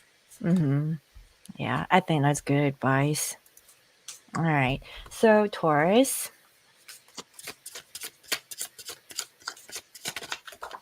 huh? I have here 10 of cups and it came up in reverse. I got temperance. Interesting. So, are you not feeling good, Taurus? I mean, it's taken a long time. Are you not happy in your family life? I guess, I don't know. It's kind of hard to deal with, right? So Taurus is about finances and banking. So hmm being upside down in a relationship takes patience to methodically set out a plan to redeem finances. Maybe things have to be paid off before the relationship can get straight, or Yeah, I'm getting a bit of tension, like stress, um, yeah. in regards to the home life. Maybe this is about mortgage payments or just like extra expenditures or whatnot. There could be a loss of money. That could be another thing, but And temperance also reminds me, that we have spirit around us to lean on and to ask to intervene in our life, especially in matters of abundance. If there is financial stress, do some abundance meditations and positive affirmations. oh yeah, yeah, and I really feel that this is at the end of this particular cycle. So if you just let go and see like what opportunities may come, then I think that would be your best bet. Yeah. Yeah. Okay, so next we have Gemini. Gemini is probably really busy right now. Really busy, busy, busy bee. Busy, busy, busy bee. Whoop. Now we got Page of Cups, which is very mercurial. He's got that fish out there in the Yeah. water. Oh wow. I have three cards that actually came Oh, up.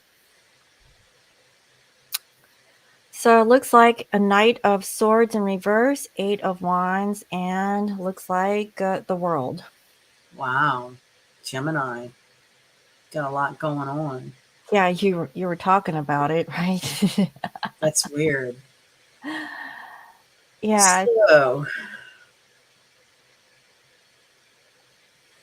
I feel like you have the option to communicate or to move things forward, but you're not talking about it. I don't know if you're just keeping it to yourself. Maybe this is that contemplation about maybe ending something, but also having a new opportunity to work on something, like a birthing of something new. But you have the key to move forward. But I feel like you're choosing, I don't know, because the Page of Cups energy is like, is he really, or he or she really invested into like the thing that you really desire? and the fish in the cup, often relates to your spirituality and your spiritual beliefs and leaning on those ethereal beliefs to navigate just those questions.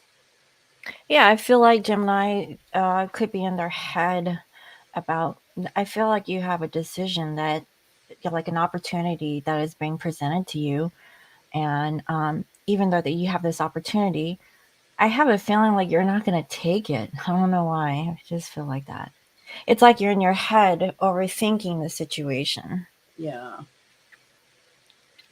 So And think just, about it a little bit more. yeah, use spirit, a more spiritual approach, not the heady, 3D approach. You still got time. Yeah. Think about it. So Cancer and a Cancer full moon. Mm-hmm. A lot of focus on emotions and home and family and all the value systems associated with the feeling of home, which can be a lot of different things for a lot of different people. Well, my mama, she's been cleaning my house, and Nice. I'm thankful. I'm like, Yeah. grab all you can, please. She's like, I don't understand. I was like, yeah, I don't have help around here. So I'm getting the Knight of Cups. Oh, well, well. The Knight of Cups.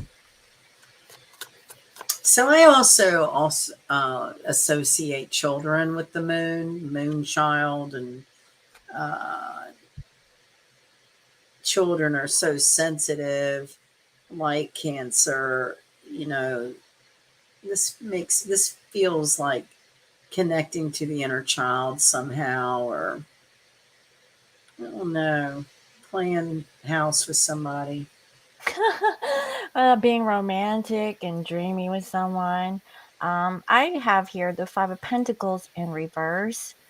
So getting out of this energy of feeling like they're not good enough. It's kind of ironic because I see here little crabs. Yeah, I know. Do you see that? It's like there's a window and They're the coming crabs up are out of that. looking. Yeah, coming up out of the subconscious mind. Yeah, they're coming out to see what's going on. I was like, what is that? I don't Yeah, know. Like, there's pentacles up there. I'm like, really? sideways. They're all looking at it. And but I really feel like maybe you're getting out of this energy like you're not good enough. And now maybe this is self-love, with the Knight of Cups, Yeah, feeling like you are good enough and not being in this place of like, maybe you're not, like being too hard on yourself. yeah. Like being more self-nurturing. Let it go. Yeah, please let it go, Cancer. Not that bad. Release. Release. Yeah, it'll be all right. It'll be all right. So next we have Leo. Leo, the lion. Roar. Ooh. Oh, wow. Whoa. Oh, well, it hopped right on out there. So let's see what it was. Knight of Swords. Okay. I actually got 3 cards out this time, and I have 5 of Wands in reverse, the 3 of Swords, and also, Wow. I have the Knight of Pentacles in reverse. Wow. It's a lot. Leo is thinking a lot about finances and whether to get a loan or not, maybe. I don't know. Well, with the Knight of Swords, what I'm getting from your card is that they're looking for the truth, Yeah. but they're protecting themselves, and I feel that they're trying to get out of feeling like they're in competition with other people. I actually did a reading today, and the guidance for that was try not to compare yourself to other people's, um, to other people's accomplishments. If Maybe. you really want to look at something, look at yourself from the past, which is the timeline thing that you were talking about earlier, and really making a comparison of yourself, not with someone.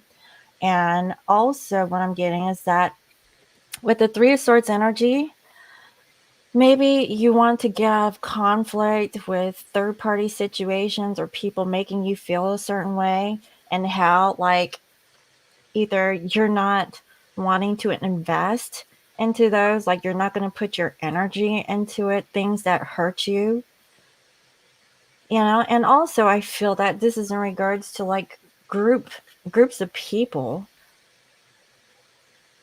like letting like people put you down. Yeah. Hear me roar.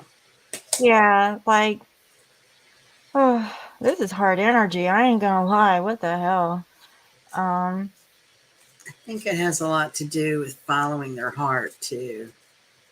oh yeah. Leos, they're very loyal. So yeah, that's really hard energy. Damn. Sorry, Leo. All right, next we have Virgo.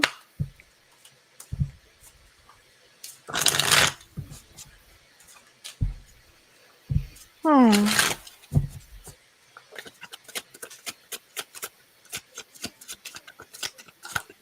All right, Virgo. Got the Hanged Man. Just hanging around. Thinking like they always do. Is Yeah. there anything else that Virgo can do other than think? Well, this card too stems down to your faith, Mhm. that you can bind yourself to a tree, but have the faith that you'll be okay. Well, I have something somewhat positive here. I have the Two of Cups and also the Knight of Pentacles. So maybe this is a reflection on a relationship that you're willing to invest into.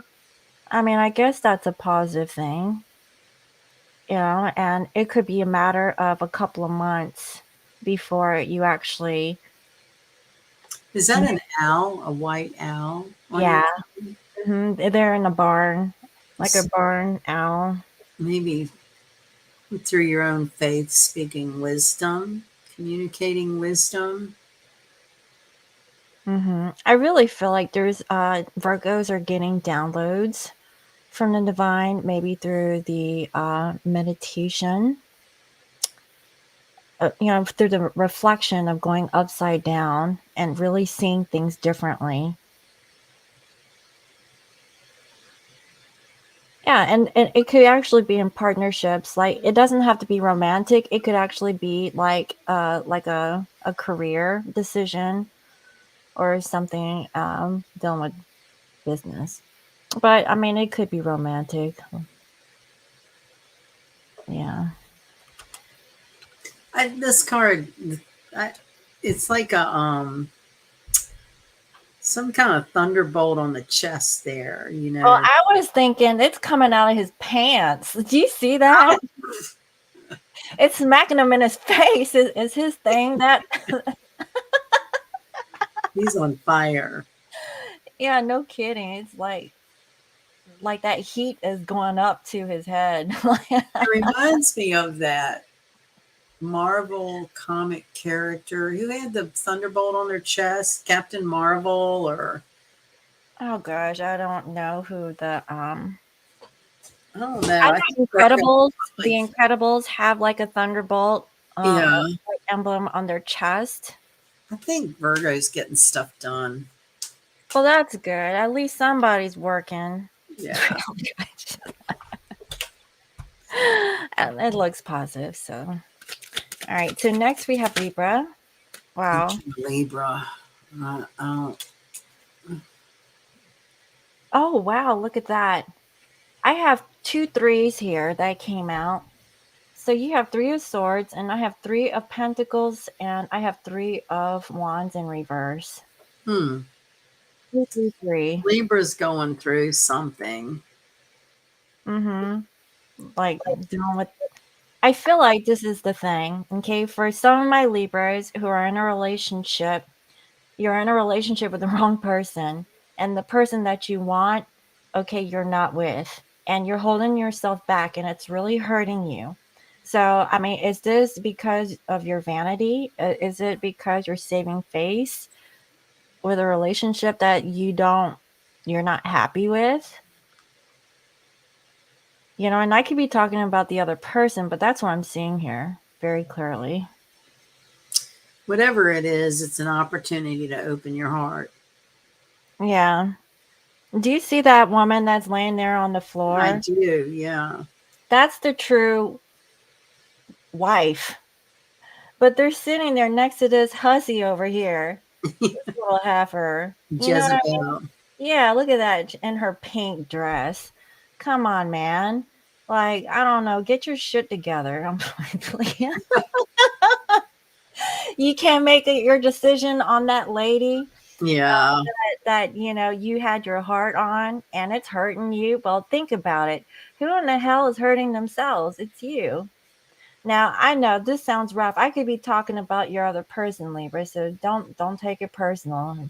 But if the shoe fits, then Any yeah, way you slice it, that's kind of a challenge. yeah, take it as it resonates, guys. Y'all Yeah. know I don't sugarcoat. Yeah. Let's move on. Scorpio, what's going on with you guys? Well, I think things have been kind of quiet for Scorp. Yeah, I feel it. They should be doing all right. This full moon would be making a trine to them, which is positive. I guess Yeah. it depends on that degree of dark energy. Well, I mean, I got the crabby card, and You got it good. I yeah, got but it's in an upright position. What do you have? 9 of Pentacles, 9 of Pentacles. Okay. So, Huh. that's doing well financially. Mm-hmm. And well, the Five of Pentacles means the direct opposite. It's a loss of money. It could mean employment or something, but with the Nine of Pentacles, it looks like it's going to come through. So if there is a situation dealing with money, then you might have a positive outcome. Maybe it's a job promotion. Maybe somebody who applied for another position within the same organization gets some sort of advancement. It Oh, gets well, that sounds nice. gets them out of the rut. Mm-hmm. Okay. Well, reach for the pentacles there, Scorpio, because I feel like it may happen now because I see these crabs and it kind of ends out with the Nine of Pentacles, so that's good. Yeah, And maybe you get more freedom with that particular job, you know, yeah. and more money, more pay. Freedom of expression. Mm-hmm.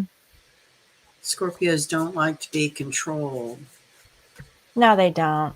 Just saying. So next we have Sagittarius. By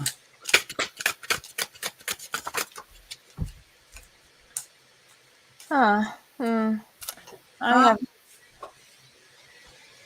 Eight of Pentacles. I have the Queen of Pentacles in reverse. So Sag either is working hard. yeah, they're working hard, but they feel like maybe they're not enough. So I'm getting like you guys are like nose to the grind or whatever that expression is. Like you're working like burning the midnight oil, is what I'm also getting. But also this could be about your boss. Like they have expectations in your performance at work and they're expecting you to do your job. And I know that sounds harsh, but I don't know why I'm getting that. But that's what I'm feeling. The other thing I'm also getting is that maybe you know that you need to work more on yourself and you're not feeling like you're doing well or you feel like maybe you could do better. So I think this is like what's the word? Being hard on yourself, right? Like Yeah. um really being hard on yourself on how you're doing the thing that you do.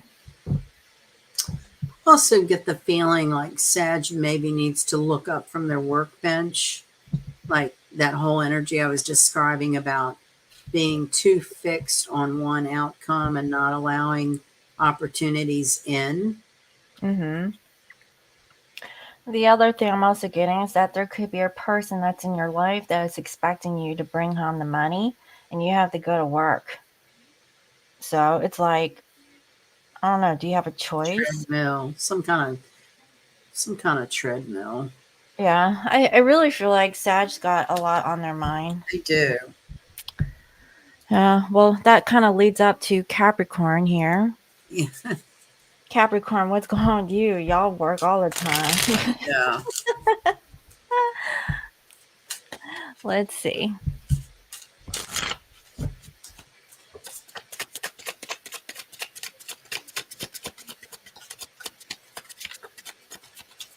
Cappy. Oh, a lot of pages coming up tonight. Page of Swords for Capricorn. Hmm. Okay.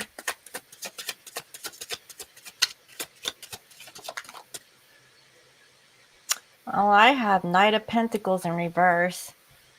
Wow. So, Cap, are you like not working for once? Like what? Is are things not working out for you?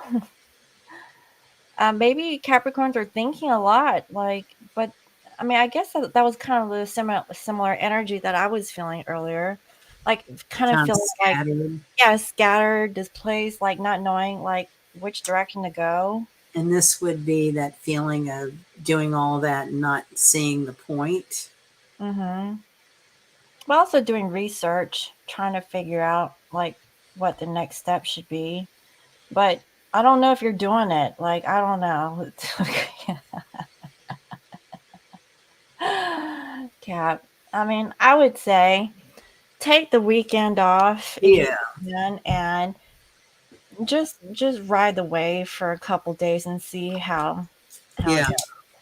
Because this moon is opposite your sun. So that can be Could be a stressful. hindrance, right? Yeah. Yeah, I feel that actually. All right, so Aquarius, So in a couple of days, the planet Venus is moving into Aquarius.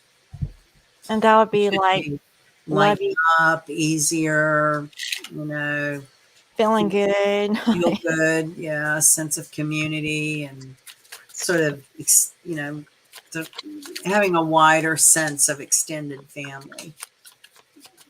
Okay. Which kind of is in alignment because my family is leaving on the 17th and Mercury goes direct on the 18th, right? Yes. Excuse me. It's been a long day. I was up early and going all day. I hear it, yeah. I have the 4 of Swords in reverse. Aquarius, I have the star. Oh, you have the Aquarian card. Yes. Well, things are looking good. You're finally getting out of your head. So after you've thought about something, I feel like you're feeling optimistic. Promises fulfilled, Aquarius. Your dreams will come true. That's actually a good thing. It Yeah. is, yes. Yeah, so keep that hope and you're on the right path. So that's actually a good thing for Aquarius. Aquarius is doing good, yeah. Yeah. All right. So finally we have Pisces.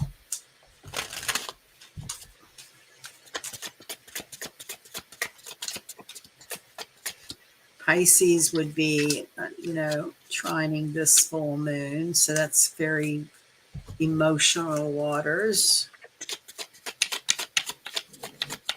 Maybe Maybe taking inventory emotionally. Oh, and I got two of cups. I have 6 of Wands. So victory and love, like what? Like Pisces, that sounds good. Riding on your high horse. I guess it's good in a way, right? But I feel very positive about it. It's definitely warm and fuzzy. Mhm. Maybe you're driving to see your lovey honey bunny, So whoever. we have a 60-degree aspect, which is a sextile between Mercury and Neptune. Neptune rules Pisces. So those are illusions and fantasies, dark shadows, and an undertone of challenge to escape from. So do you think that maybe this dreamy like get together is Could be an illusion. it could be fake? Man, I was hoping like Yeah, and there that's would be how life goes. You're on the crest of the wave, and then like the wave wipes you out. it was Uh, like, "Oh, damn it." Like so where just I a go pipe. with that, it's the same message, tuning into your own intuition. Mhm.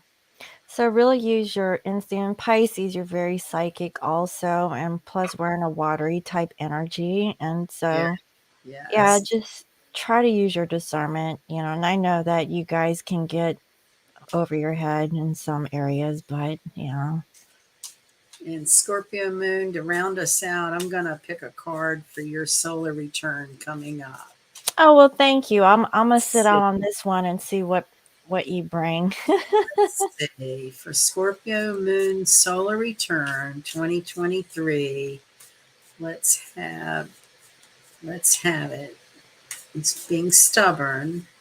Oh, hell. Come on, man. Don't be Okay. stubborn, you little bee. Like New beginning.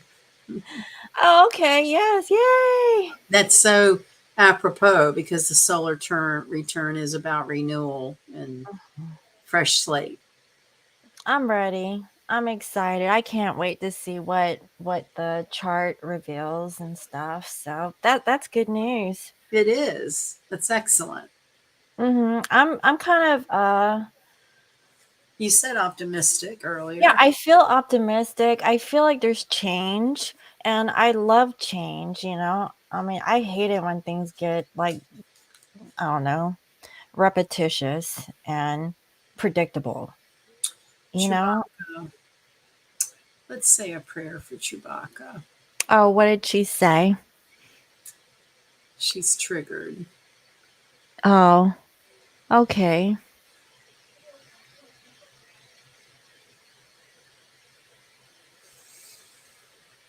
Ah, boy, that's a big one.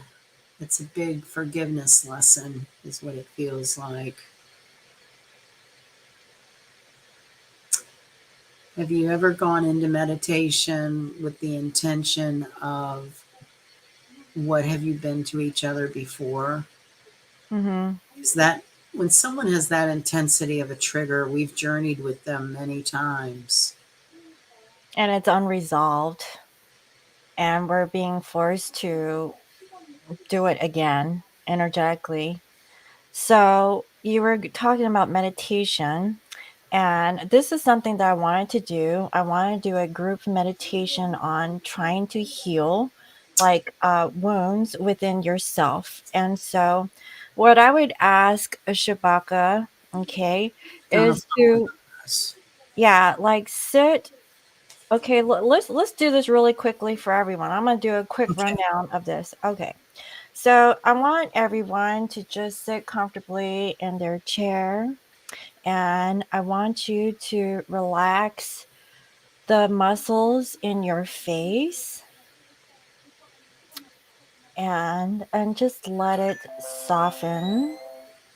Also, if you're feeling stiff in your shoulders, I want you to like really drop your shoulders down, okay, and not like have it hunched up close to your head, but really release the tension in your neck and dropping your shoulders down.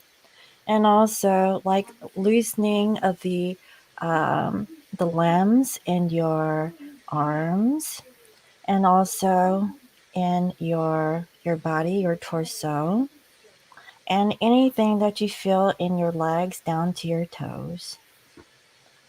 And then as you breathe in slowly, I want you to do a body scan from the top of your head down to your body.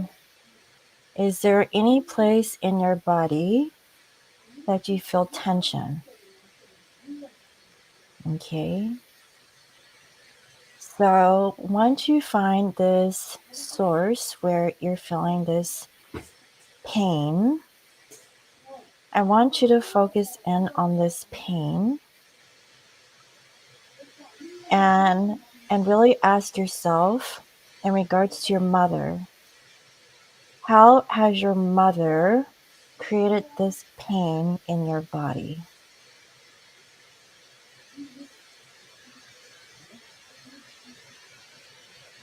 And then as you feel this pain and you're remembering this pain associated with your mother, how do you feel? Is this something that you can release and let go at this time? Your higher self would say yes. It is time to release and let go of that pain, and it's okay. You have forgiven yourself and also your mother for this pain that you kept inside. And so, as you focus in on that pain, I want you to imagine that you're bringing that pain into your hands.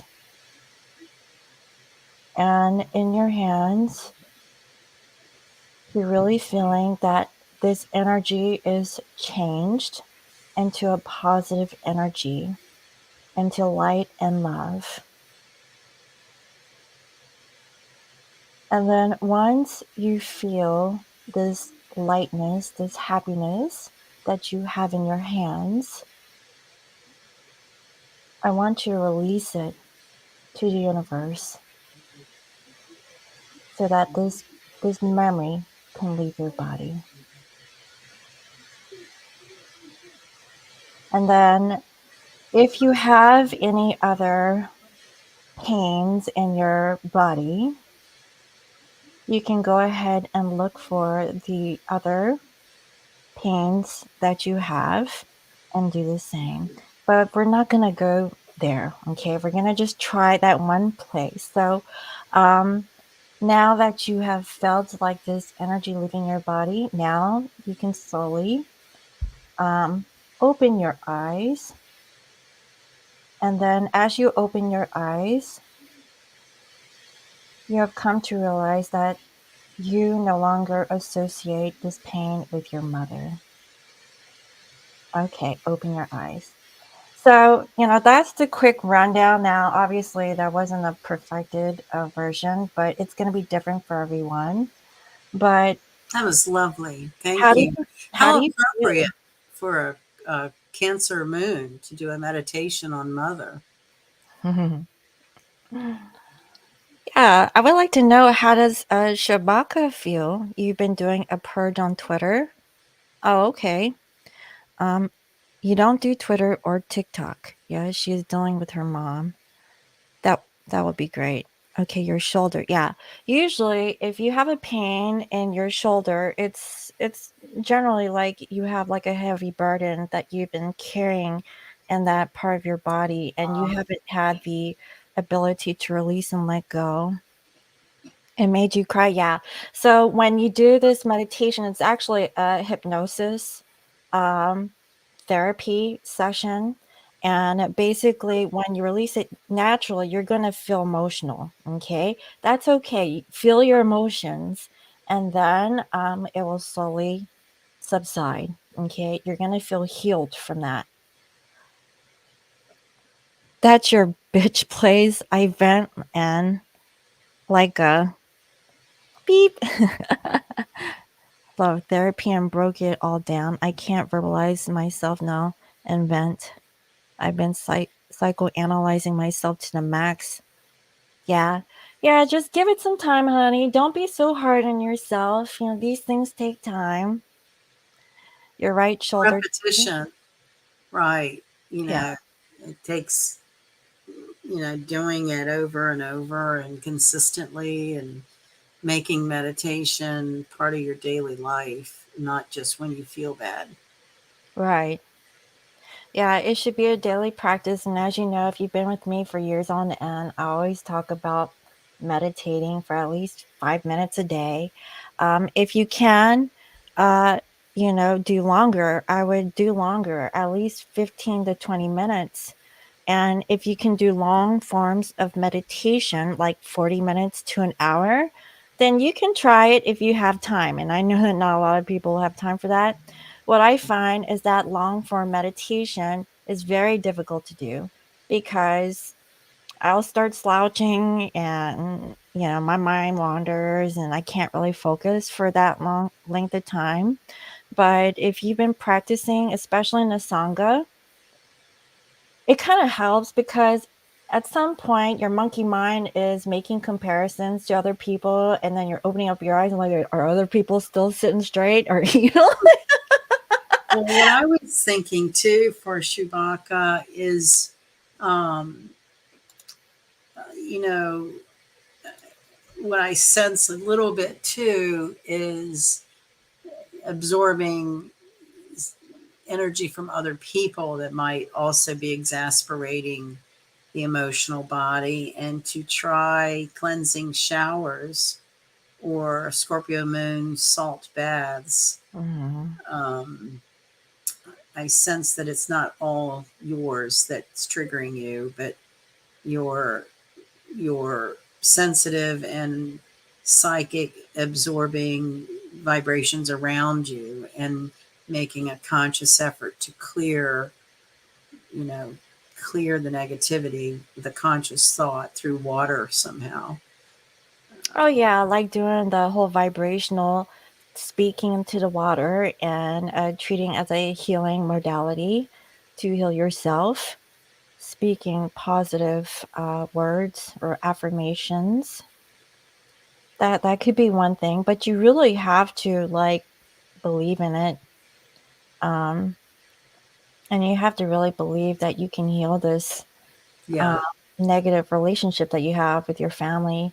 If you don't feel like you can resolve it, then you won't be able to resolve it. So, I know that's a hard thing, and especially if they did you dirty, like And it's mind over matter, isn't it? yeah, I know. I mean, because I know some people have, like, really hard, relationships, because they could have been abusive, and, Right. that's not easy to really forgive, if they're in that situation. You do Epsom salts? Yeah, that's great. Yeah, go for the Epsom salts, honey.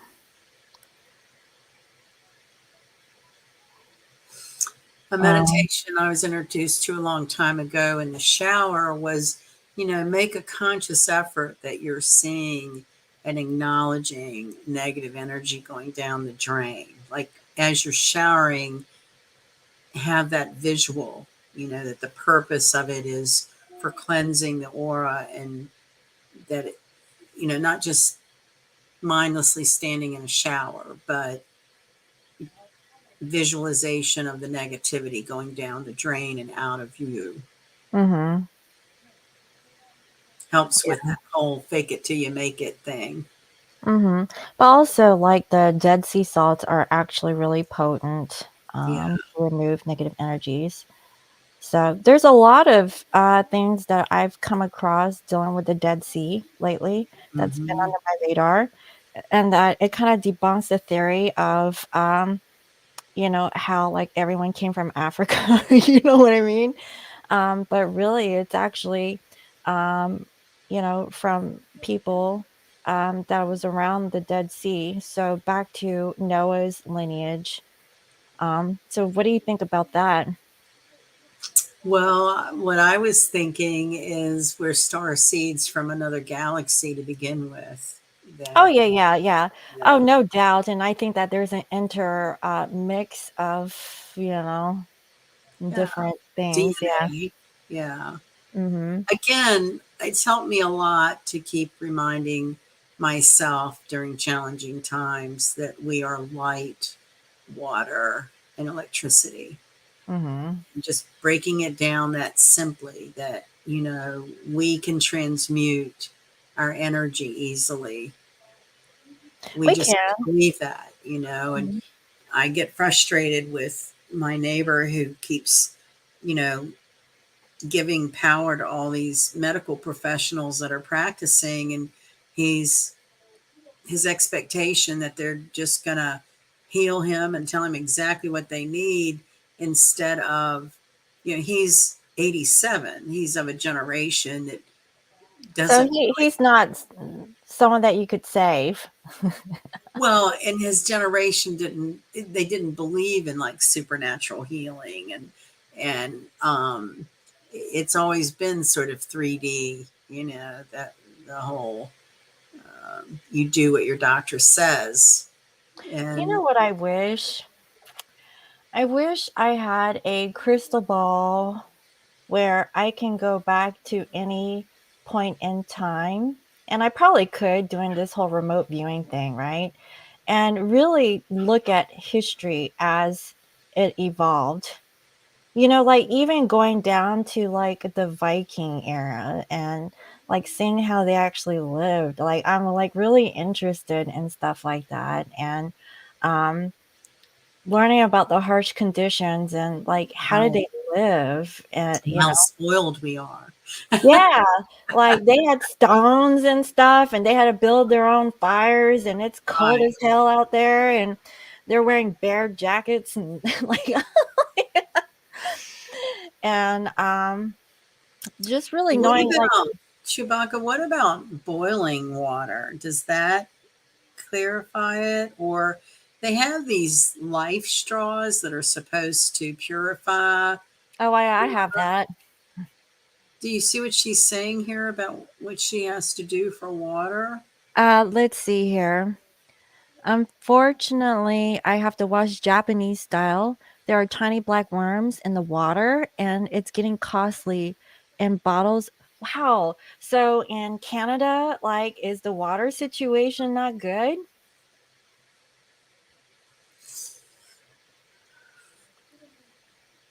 Charge your shit. What?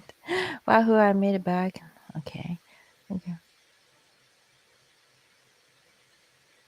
I have dead sea salts. I got yeah. I don't know how to get rid of those little black worms in the water unless you have well water. Or Because I boil know it? that she lives out in the country, so I'm not sure if she has that filtered water that we get from our, um, filtration plant. Municipal, yeah. Yeah. Um, Yeah, she's not on any public grids. I see. I wonder, like, can you fry water and then get, like, a strainer and get, like or boil. I was thinking boiling it. Yeah, you can boil water and then you have to strain it. But doesn't don't they have like these machines that boil the water into these remote houses anyway?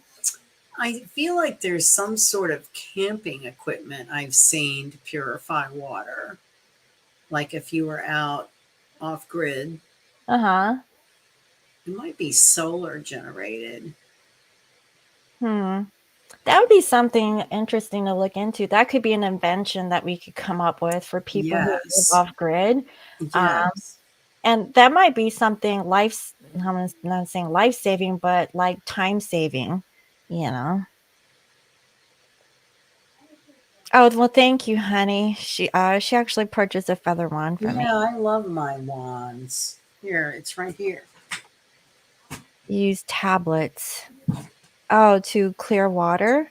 The whole knowing that there's worms. I'm splurging with spring water. Fine. Oh, yay. I actually gave up my wand. Somebody, I think from Oregon, purchased my wand that I've used. It's beautiful.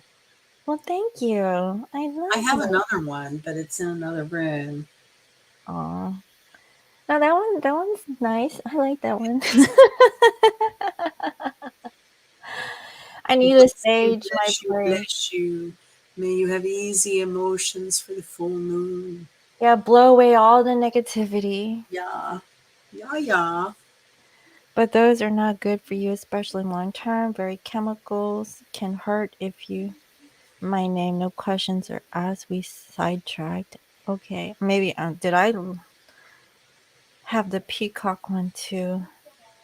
Oh I did. I gifted her a mini. Okay, so does anyone have like any other questions for Sunny that we can answer?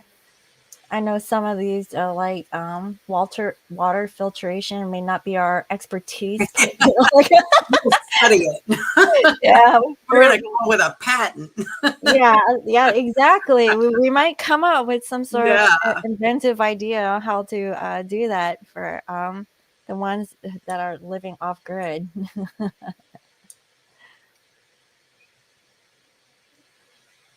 Well, I think, Oh, my name had a question, right? Oh, okay, maybe that was what she was talking about. Mm,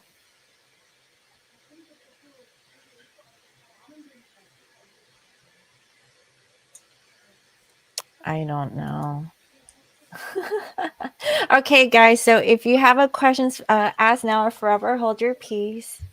or you can email me at lionmountainhealing@gmail.com. Mm-hmm. And yes, and if you guys are interested in getting a reading, let me go ahead and find it. Here we go. Uh, actually, that's not it. I keep messing up on that. LionMountainHealing.com, and she also has an Etsy shop, Lion Mountain Relics. Okay, at Etsy.com. And so, yeah, so guys, my birthday is next week, and Sunny is going to give me her um the natal Sure. chart for me. Yeah. Yeah. And I'm super excited to see what she has in store for me. So yeah, you guys should check it out and see we can all compare notes. I don't know what this means. I want to give my crispy smooches. Will he knock on my door soon? And will he want me to give him smoochies? Oh, okay. So Hmm. Crispy is her love bug, So, and she is not in contact. absolutely. I don't think he'd turn down your smoochies. Mm-hmm. I wouldn't be surprised if he showed up at your door, certainly under a full moon. That is positive for extreme action. More happens during the full moon. Mm. And will he want me to give him smooch? Yeah, he will smooch, but okay. So her Crispy is a Virgo, and I believe Oh, he she's won't smooch. she's a Taurus. So I Oh, believe she's a Taurus, right? Not actually my name. Aren't you a Taurus sun sign? Yeah. so yeah, that's very positive relationship between Taurus and Virgo. You'll see a lot of light, but there might not be the I mean, both parties are kind of slow and stubborn, so something has to spark the action. That's a Yeah. very, you know, stoic kind of earth energy. So Mhm. somebody has to decide uh, to fire it up. Yeah, and I really feel like it's really not actually my name because she said that, um, where is it? He's shy, but I'm patient. Yeah, that doesn't get you to smoochy. Yeah, it's gonna take a while, honey. Somebody's gotta jump the gun. Yeah, maybe your shy, maybe your shy self Well, he's the one who's shy. go outside the road. Let's see, patient self maybe go Yeah. outside the rails and Ring it up a little bit. yeah, Ring a like ding ding. Well, she yeah, did tell me a few times earlier, I think through chat or messenger or whatever, um, that she was feeling the urge to contact him. You know, I would feel like if that's what you feel in your heart of hearts, but she's trying to be the whole patient and just wait things out, maybe, he may not be like in this energy of wanting to connect with her at this time. I mean, I don't know, you do what you feel is necessary. And I think I did a one question reading for her recently. here's the thing about that, and that's what we kind of touched on in the beginning of, you know, if you ask or seek, you'll get an answer. Mhm. Be prepared for it may not be the answer you seek. Um, the thing that I always have used in the past is, do you want to be 5 years from now wondering what if you didn't call? You know, and this to me, in my opinion, is an ego game, right? Relationships to a great deal are sort of a chess game of whose ego is going to out strategize the other ego until both people figure out the ego doesn't do anything but keep you bound and down and distressed. So if you can reach out with no expectation and know that if he is shy and withdrawn and emotionally unavailable, that he may shoot you down Mhm. emotionally. So then take that a step further. How would that make you feel? As long as it doesn't make you, take a self-esteem hit, like that it's not you, like you've done what your heart, encouraged you to do, then you can do no more. And you can't do for another person what they won't do for themselves. So I think it's a great exercise to get, there's some old blues song about, humility is important. So, you know, if you truly love this person, and this isn't just sort of a cat and mouse game, but if you truly feel in your heart that you love him and you want to express a greeting to him, how is he doing? Happy New Year. Something simple. If he's shy, you certainly, want to keep it really reserved. Um, there's nothing wrong with that. Mhm. But don't agonize over whether it's right or wrong. None of it's right or wrong. It's about are Just do it. are you prepared for possibly getting the reaction you're not wanting or expecting? Right. And can you remain solid emotionally, not get triggered? Although in these journeys, getting triggered helps us purge the hurt. Mhm. So So it's now, like, how I think strong I are lost you? the question. What was it? Was it should I call him? Was that it? Yeah, it was like that. I would say, I'd say go follow. for it is what I would say, but just don't set yourself up with an expectation because Right. generally, if he's not reaching out to you, there's a reason why. So be Well, prepared. he's shy, and he may be shy for the rest of his life because he's a Virgo, and you know how Virgos are. They take forever. Well, Yep, and yeah, they're Virgo. they kind of do it to themselves where they're so particular. No Oh, one and is going. perfectionist, like, No, "Oh, I no gotta one's do it going right, it's to gotta be the sun's gotta fulfill. shine in this corner," like Yeah, yeah, yeah.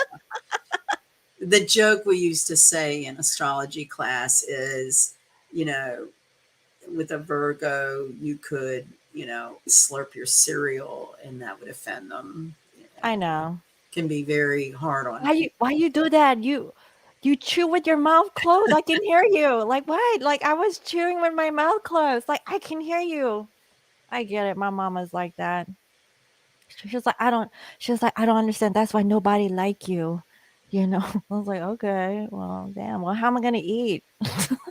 I think, a good message under a Cancer full moon too is, um, you know, kind of inspect ourselves for our capacity to give and receive love because Mhm, dysfunctional relationships reflect behavior patterns that are ingrained. They don't just heal overnight and we'll mhm, constantly be tested.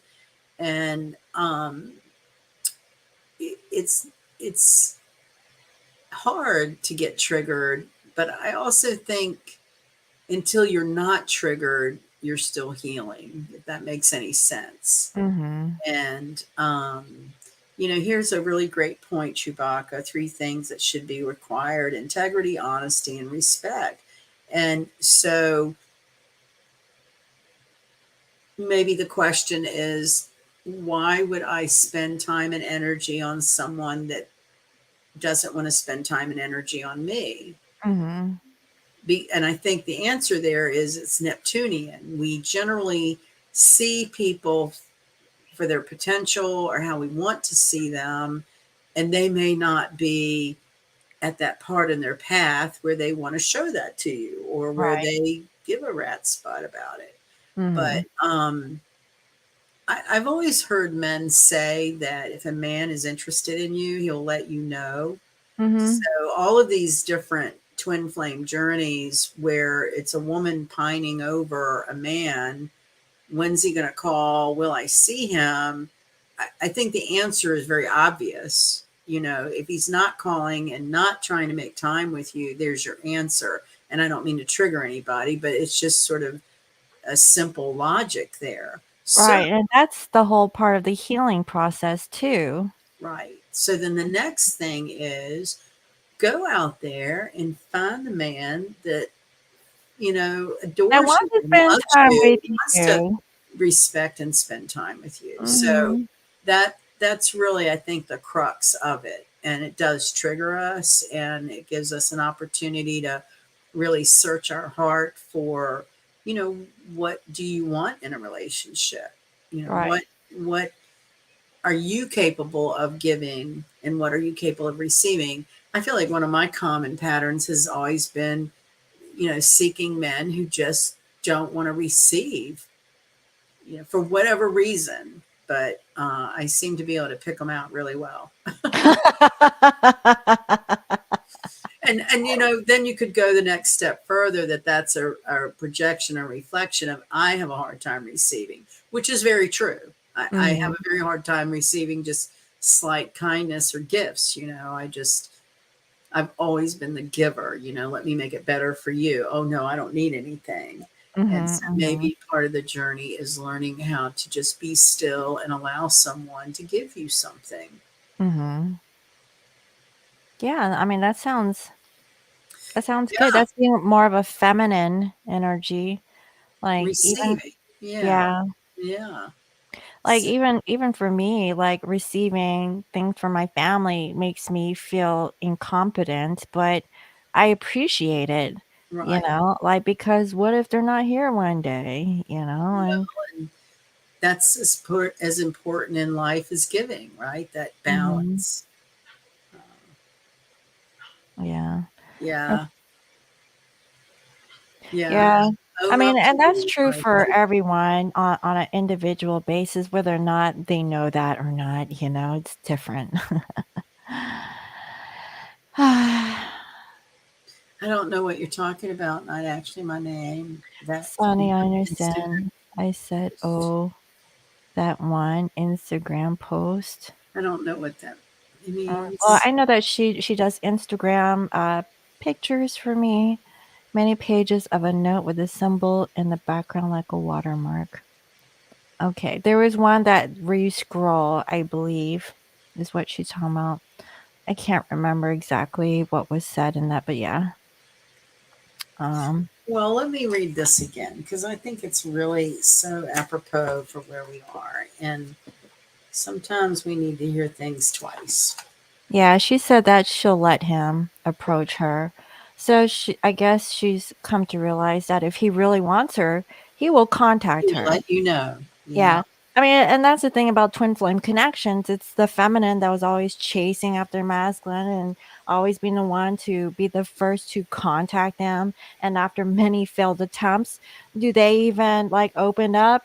I don't know. Maybe every once in a while they'll do it one time, but then the feminine does it like 10 times, in return. And it's like, well, and it kind of drives the feminine crazy because it's like, well, they were the ones that reached out, like, and then now it's kind of like manipulative, like narcissistic, right? In a sense. Yeah. So just let it go. Like if they really, really wanted to be with you, they're gonna tell you the truth. They're gonna try to make everything right. They're gonna make you feel loved and appreciated. They're gonna tell you good night and good morning. Okay. And you're not gonna question their whereabouts. They're gonna tell you what their schedule is like, like, and we don't have to like really figure them out because they're gonna make themselves as transparent as they need to be because they love you. And if they don't even do that, then they're just not into you. Like, you know what I mean? Like, but some of them, Mhm. they're not at that level. Okay. It's like they get half of it okay, and then they're not 100%. So um, these things take time. But I can vouch for this. So I have a guy who is not my twin. It was the guy before my twin, and that's the one that married 3 times, right? He's married now to another woman, but he keeps coming back to me and tells me, I always think about you. I can't get you off of my mind, and you're like the biggest, regret that I've had in my life because everything in my life, especially with a person, feels wonderful, but there's one part that's missing. And I'm like, well, you fuck it up every fucking time, and I don't want to hear about this anymore. And I think he's got it after I don't know how many years, almost 20 years, Mm. of going back and forth and being married to several women. He never got the point. The point is that he never really stuck around and made it work out. But I got to give it to him. He's come to me and confessed his feelings, and he would want to like tell me everything, and that's what I really appreciate about this guy. I never got that from my twin. My twin will never tell me about his feelings. He would tell me he never felt those same feelings for me, but this other guy, he would tell me, yeah, he was afraid. He would tell me like he was just afraid of this relationship. So there's a big difference. So that tells me that this other guy is more mature in a sense, but he's not grounded enough to go to distance. And the reason is because I keep pushing him away because of what has happened. And so for me, it's a test to see if how much can he stick it out. If he really loved me, will he endure like me pushing him away? Or is does he truly love me? So the truth is that he doesn't. He's married, right? He's married 3 times. So it's safe for him to disclose feelings, number one. Mhm. It'd be different if he were free and available and came and disclosed his feelings. That would Well, be a that was the different thing. He argument, got married first and then contacted me. right? I And I'm mean, like, "Well, why so do you it's do safe that?" to do because there's But see, nothing that was that the can thing. come He from it. always did that to me because when he was married to the wife number 2, okay, he came back into my life and said, "Well, yeah, I think I'm getting a divorce," and then and then he ghosts me. I'm like, "What the fuck, dude?" And then comes back and then he tells me, "I've been thinking about you." I said, "I want to take you out to Bali and I want to travel the world." And because he had the ability, he had connections like that where he could take me, because the whole thing is that we had like this fairy tale fantasy like thing where we were at the beach and it was like beautiful, and I'm not gonna lie, it was like one of the best beach experience I had. And and ever since then, he's tried to recreate that beach scene with every woman that he's married or been with. And I've seen pictures of this shit, and it really like gets under my Yeah. skin Yeah. because he would try to do it with other women, but he could never, because I was the first one to go to the beach with him. Like that was his first beach experience. But anyways, so it would really peeve me. Yeah, I think these are all situations that challenge us to navigate our own emotional baggage. And um, we make it a lot harder or complicated than it is, because the bottom line is, Oh, no, it was fucked up, honey. You know what happened? He was in the military, and in his 2-week R&R, he told me that he loved me. He wanted to marry me, okay? And then he has children. So for 1 week, the first week he came back and visited me. Then the next week he was gonna go up north to pay a visit to his daughter because it was her birthday. And he came back a married man. Can you believe that? That happened to me. yeah. So Like, this is, I think, with the new year and the full moon opposite your sun, is the final sort of kaputs. Like, let it go. Let I'm done. yeah, Like, I don't know. If there's a let man for the me, emotion attached to it go, right? So, and maybe think of it in terms of, in another lifetime, the roles were reversed. I mean, that's what helps me to think through things is, well, I don't understand it now. It's not fair. It sucks. But maybe in another time and place, roles were reversed. well, And I told him, I said, if we have another life, why don't you come find me first? I'm done. Like, and he found, the fact of the matter is, you've probably been married many lifetimes, and that's why there's that hook, you know.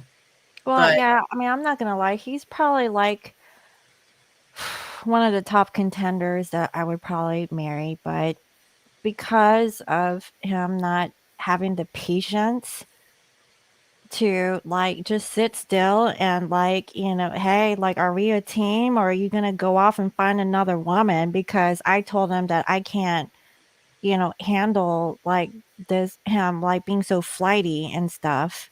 absolutely, yeah. Yeah, and it's And because maybe he's that was his afraid. role, is for you to just declare just that.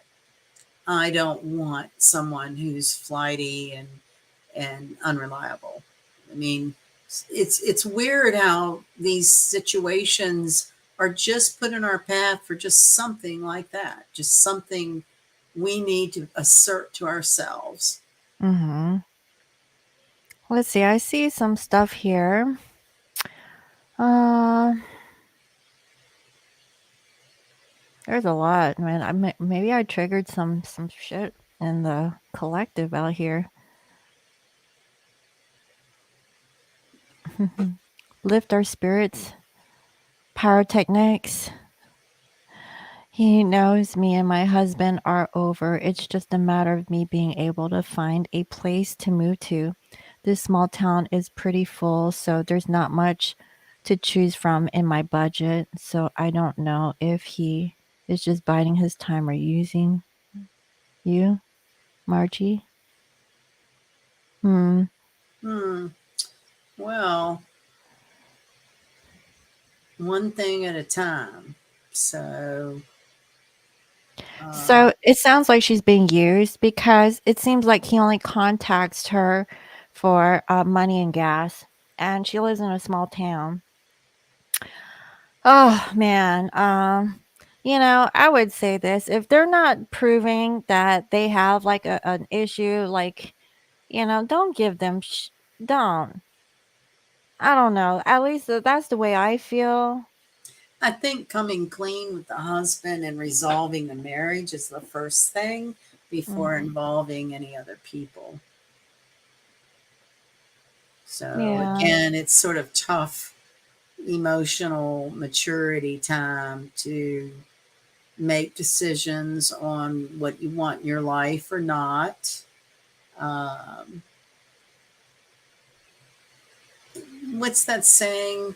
Doing the same thing over again and thinking something different will happen is the definition of insanity. Insanity is doing the same thing over again, expecting something different.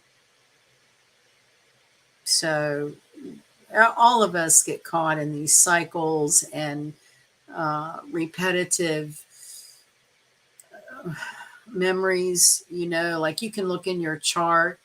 Um, Something interesting kind of came today in the news. It's been a year since this small town burnt down, and when you look at what was happening last year, it was you know explosive and fires, and so this fall we had that same kind of energy with the volcanoes and the fires. So things go in cycles, and we need to, I think, do better at recognizing when the cycle is repeating and not allowing our monkey mind to drive us crazy with um, thoughts that hurt. I mean, it's up to us to let go of the memories and thoughts and people that have hurt us. It's not up to them to set us free. It's up to us to decide what we want and demand to be treated, which is, like Chewbacca said, honesty, integrity, and respect. Those are basic moral values that all Mhm. of us deserve. So if we're not getting that, there's your answer. And there's no kind of, talking your way in or around it. It's just Yeah, simple, and I wouldn't settle for less. right? I mean, you can just be alone and be content because like once, you choose to get into a relationship, make sure you choose the right person to try it out with because then, I mean, me as a Capricorn, I would feel like it would be a waste of time, you know? Well, it Like, depends on where you are in your life. When you're young, you have more yeah. time to take Oh, chances. yeah, and when you're young, you don't know, so you have to go through it, but when you're older, like us, It we gets, know it what we gets want. time gets more precious. You don't, Yeah, and so, time is valuable, you know? right? It is. Let me read this Um, one more time, and I think it's a really nice way to think about the energies we're in until we meet again. okay. We are all partners bringing forth this moment of the grand journey. We are all partners of this moment, bringing forth the moment of grand journey. As I soften my heart, I feel the dialogue that is taking place among us and the subtle love that binds us. No truer words. I mean, you can get triggered and pissed off at family, friends, and lovers all you want to. But the bottom line is we are light, water, and electricity, and love binds us together. So we come together in these great chats and forums to share our pain and our disappointments and our dreams and our hopes and our wishes. And that's what I'd like for us to focus on in 2023 is taking from the negative experiences we've had and applying those positive lessons to a more optimistic future. And we just all help each other declare, we're not taking it anymore. We're not taking the disrespect or the deception or and that is from anyone, not just lovers, but family and friends and employers. They can all run games on us. So we're here to help each other stay in the light and keep the focus on the common element here is we are all bound by love. Amen on that one. Amen. Mhm. Thank Yes. everyone for your time. We've had another marathon night, Mhm. and I thank you for allowing me to pontificate on the configurations of the planets. Oh, yes, yes. Thank you for, giving us your time and your wisdom, and I always appreciate you, having I you here appreciate with you. us, so I will be with you soon this weekend. I'm going to get together with you and your birthday, and okay. maybe we can have a um, a visual with our puppy dogs. You Oh, know, yeah, yeah, I wanna see if Lena reacts and see they, what she yeah, thinks. they need to meet. Yes, that would be awesome. And Chewbacca, I'll keep you in prayer and send you light and hope that your struggles get easier. Not Mhm. actually my name. You're a beautiful soul. It will all work out the way it should be. You don't have to do a thing. Yeah. And there's someone else here that I wanted to thank. Uh,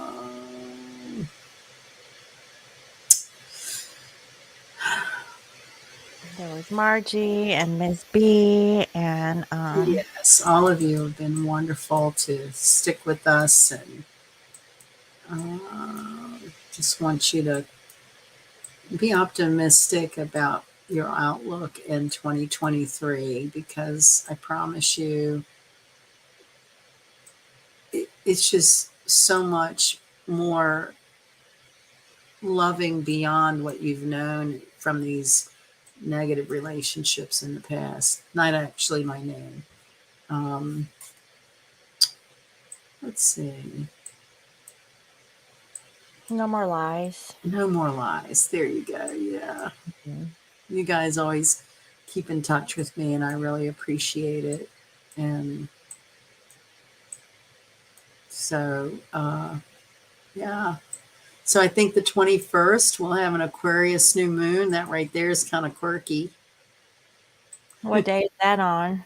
The 21st, right? Yeah, it's a Saturday. Oh, okay. Well, we can do it on a Saturday. It's completely up to you guys. And Is that January? yes, Okay, it's I'm like, how far are we going? yes. You'll have your house guests gone by then. You'll Yeah, have I would be that. free and clear. I'll have my house back. So Yeah, it yeah. was so funny. My mom she knows that when I have the door closed, that she's not allowed to enter. And I had like the card view and then a little side view. My mama, she was doing a military crawl and she was creeping up and opening up that door. Oh, really? It was so embarrassing. I had to edit that That's footage so funny. out because it was so funny. I was like, "What the hell? There's a hand growing opening the door." And I couldn't do that because I know that looks unprofessional, but yeah. So, So, not actually my name is asking, when will DM be able to handle more emotions? I And think he's going through it now. well, and two, if we're all bound, right? We're all Mhm, bound by like energy. Their reflection is part of us. So the more balanced we are, right, then it balances out the collective. And mhm, what's so interesting about a Cancer full moon, the mother, so generally, the mother is the patriarch or matriarch of a family and somewhat of a cornerstone, right? They keep the hearth warm, they cook the food, they birth the babies, they are considered the nurturer. Although we know of dysfunctional mothers that couldn't say that, but in general, historically and socially, under structure, the mother is the basis of the family. So that would mean the feminine is somewhat of that foundation cornerstone. And the more balanced our emotions are, the more that vibration goes out into the collective. So if we stay all revved up and triggered and whacked out, it's not going to calm the collective. So, you know, Stay high vibe, do the yeah, meditation, and, stay you calm. know, Yeah. yeah, let it go. Try to believe that everything is as it should be in the moment and that every moment changes, and how we perceive it should be is what we'll create. So try to think positive things. Don't hang on to the writing on the wall for things that aren't manifesting. It just means they're not meant to be at this time, and that's okay. Mhm. I've learned to release and let go. Yeah, And it's so, easier. yeah, just accepting things as they are. They'll You be feel alright. lighter, right?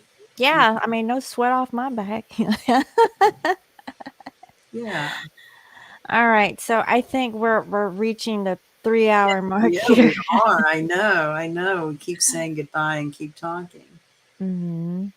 But you That guys are must be great. that And must be the emotional attachment that, yeah, yeah. can't let go. "Alright, bye." We No, want not to be really. nurtured. Yes, yes, yes. Give me a hug. I know, like, "One more time." I Like, "What?" know. Do we have to go? We're family. We don't have to Yeah. go yet, do we?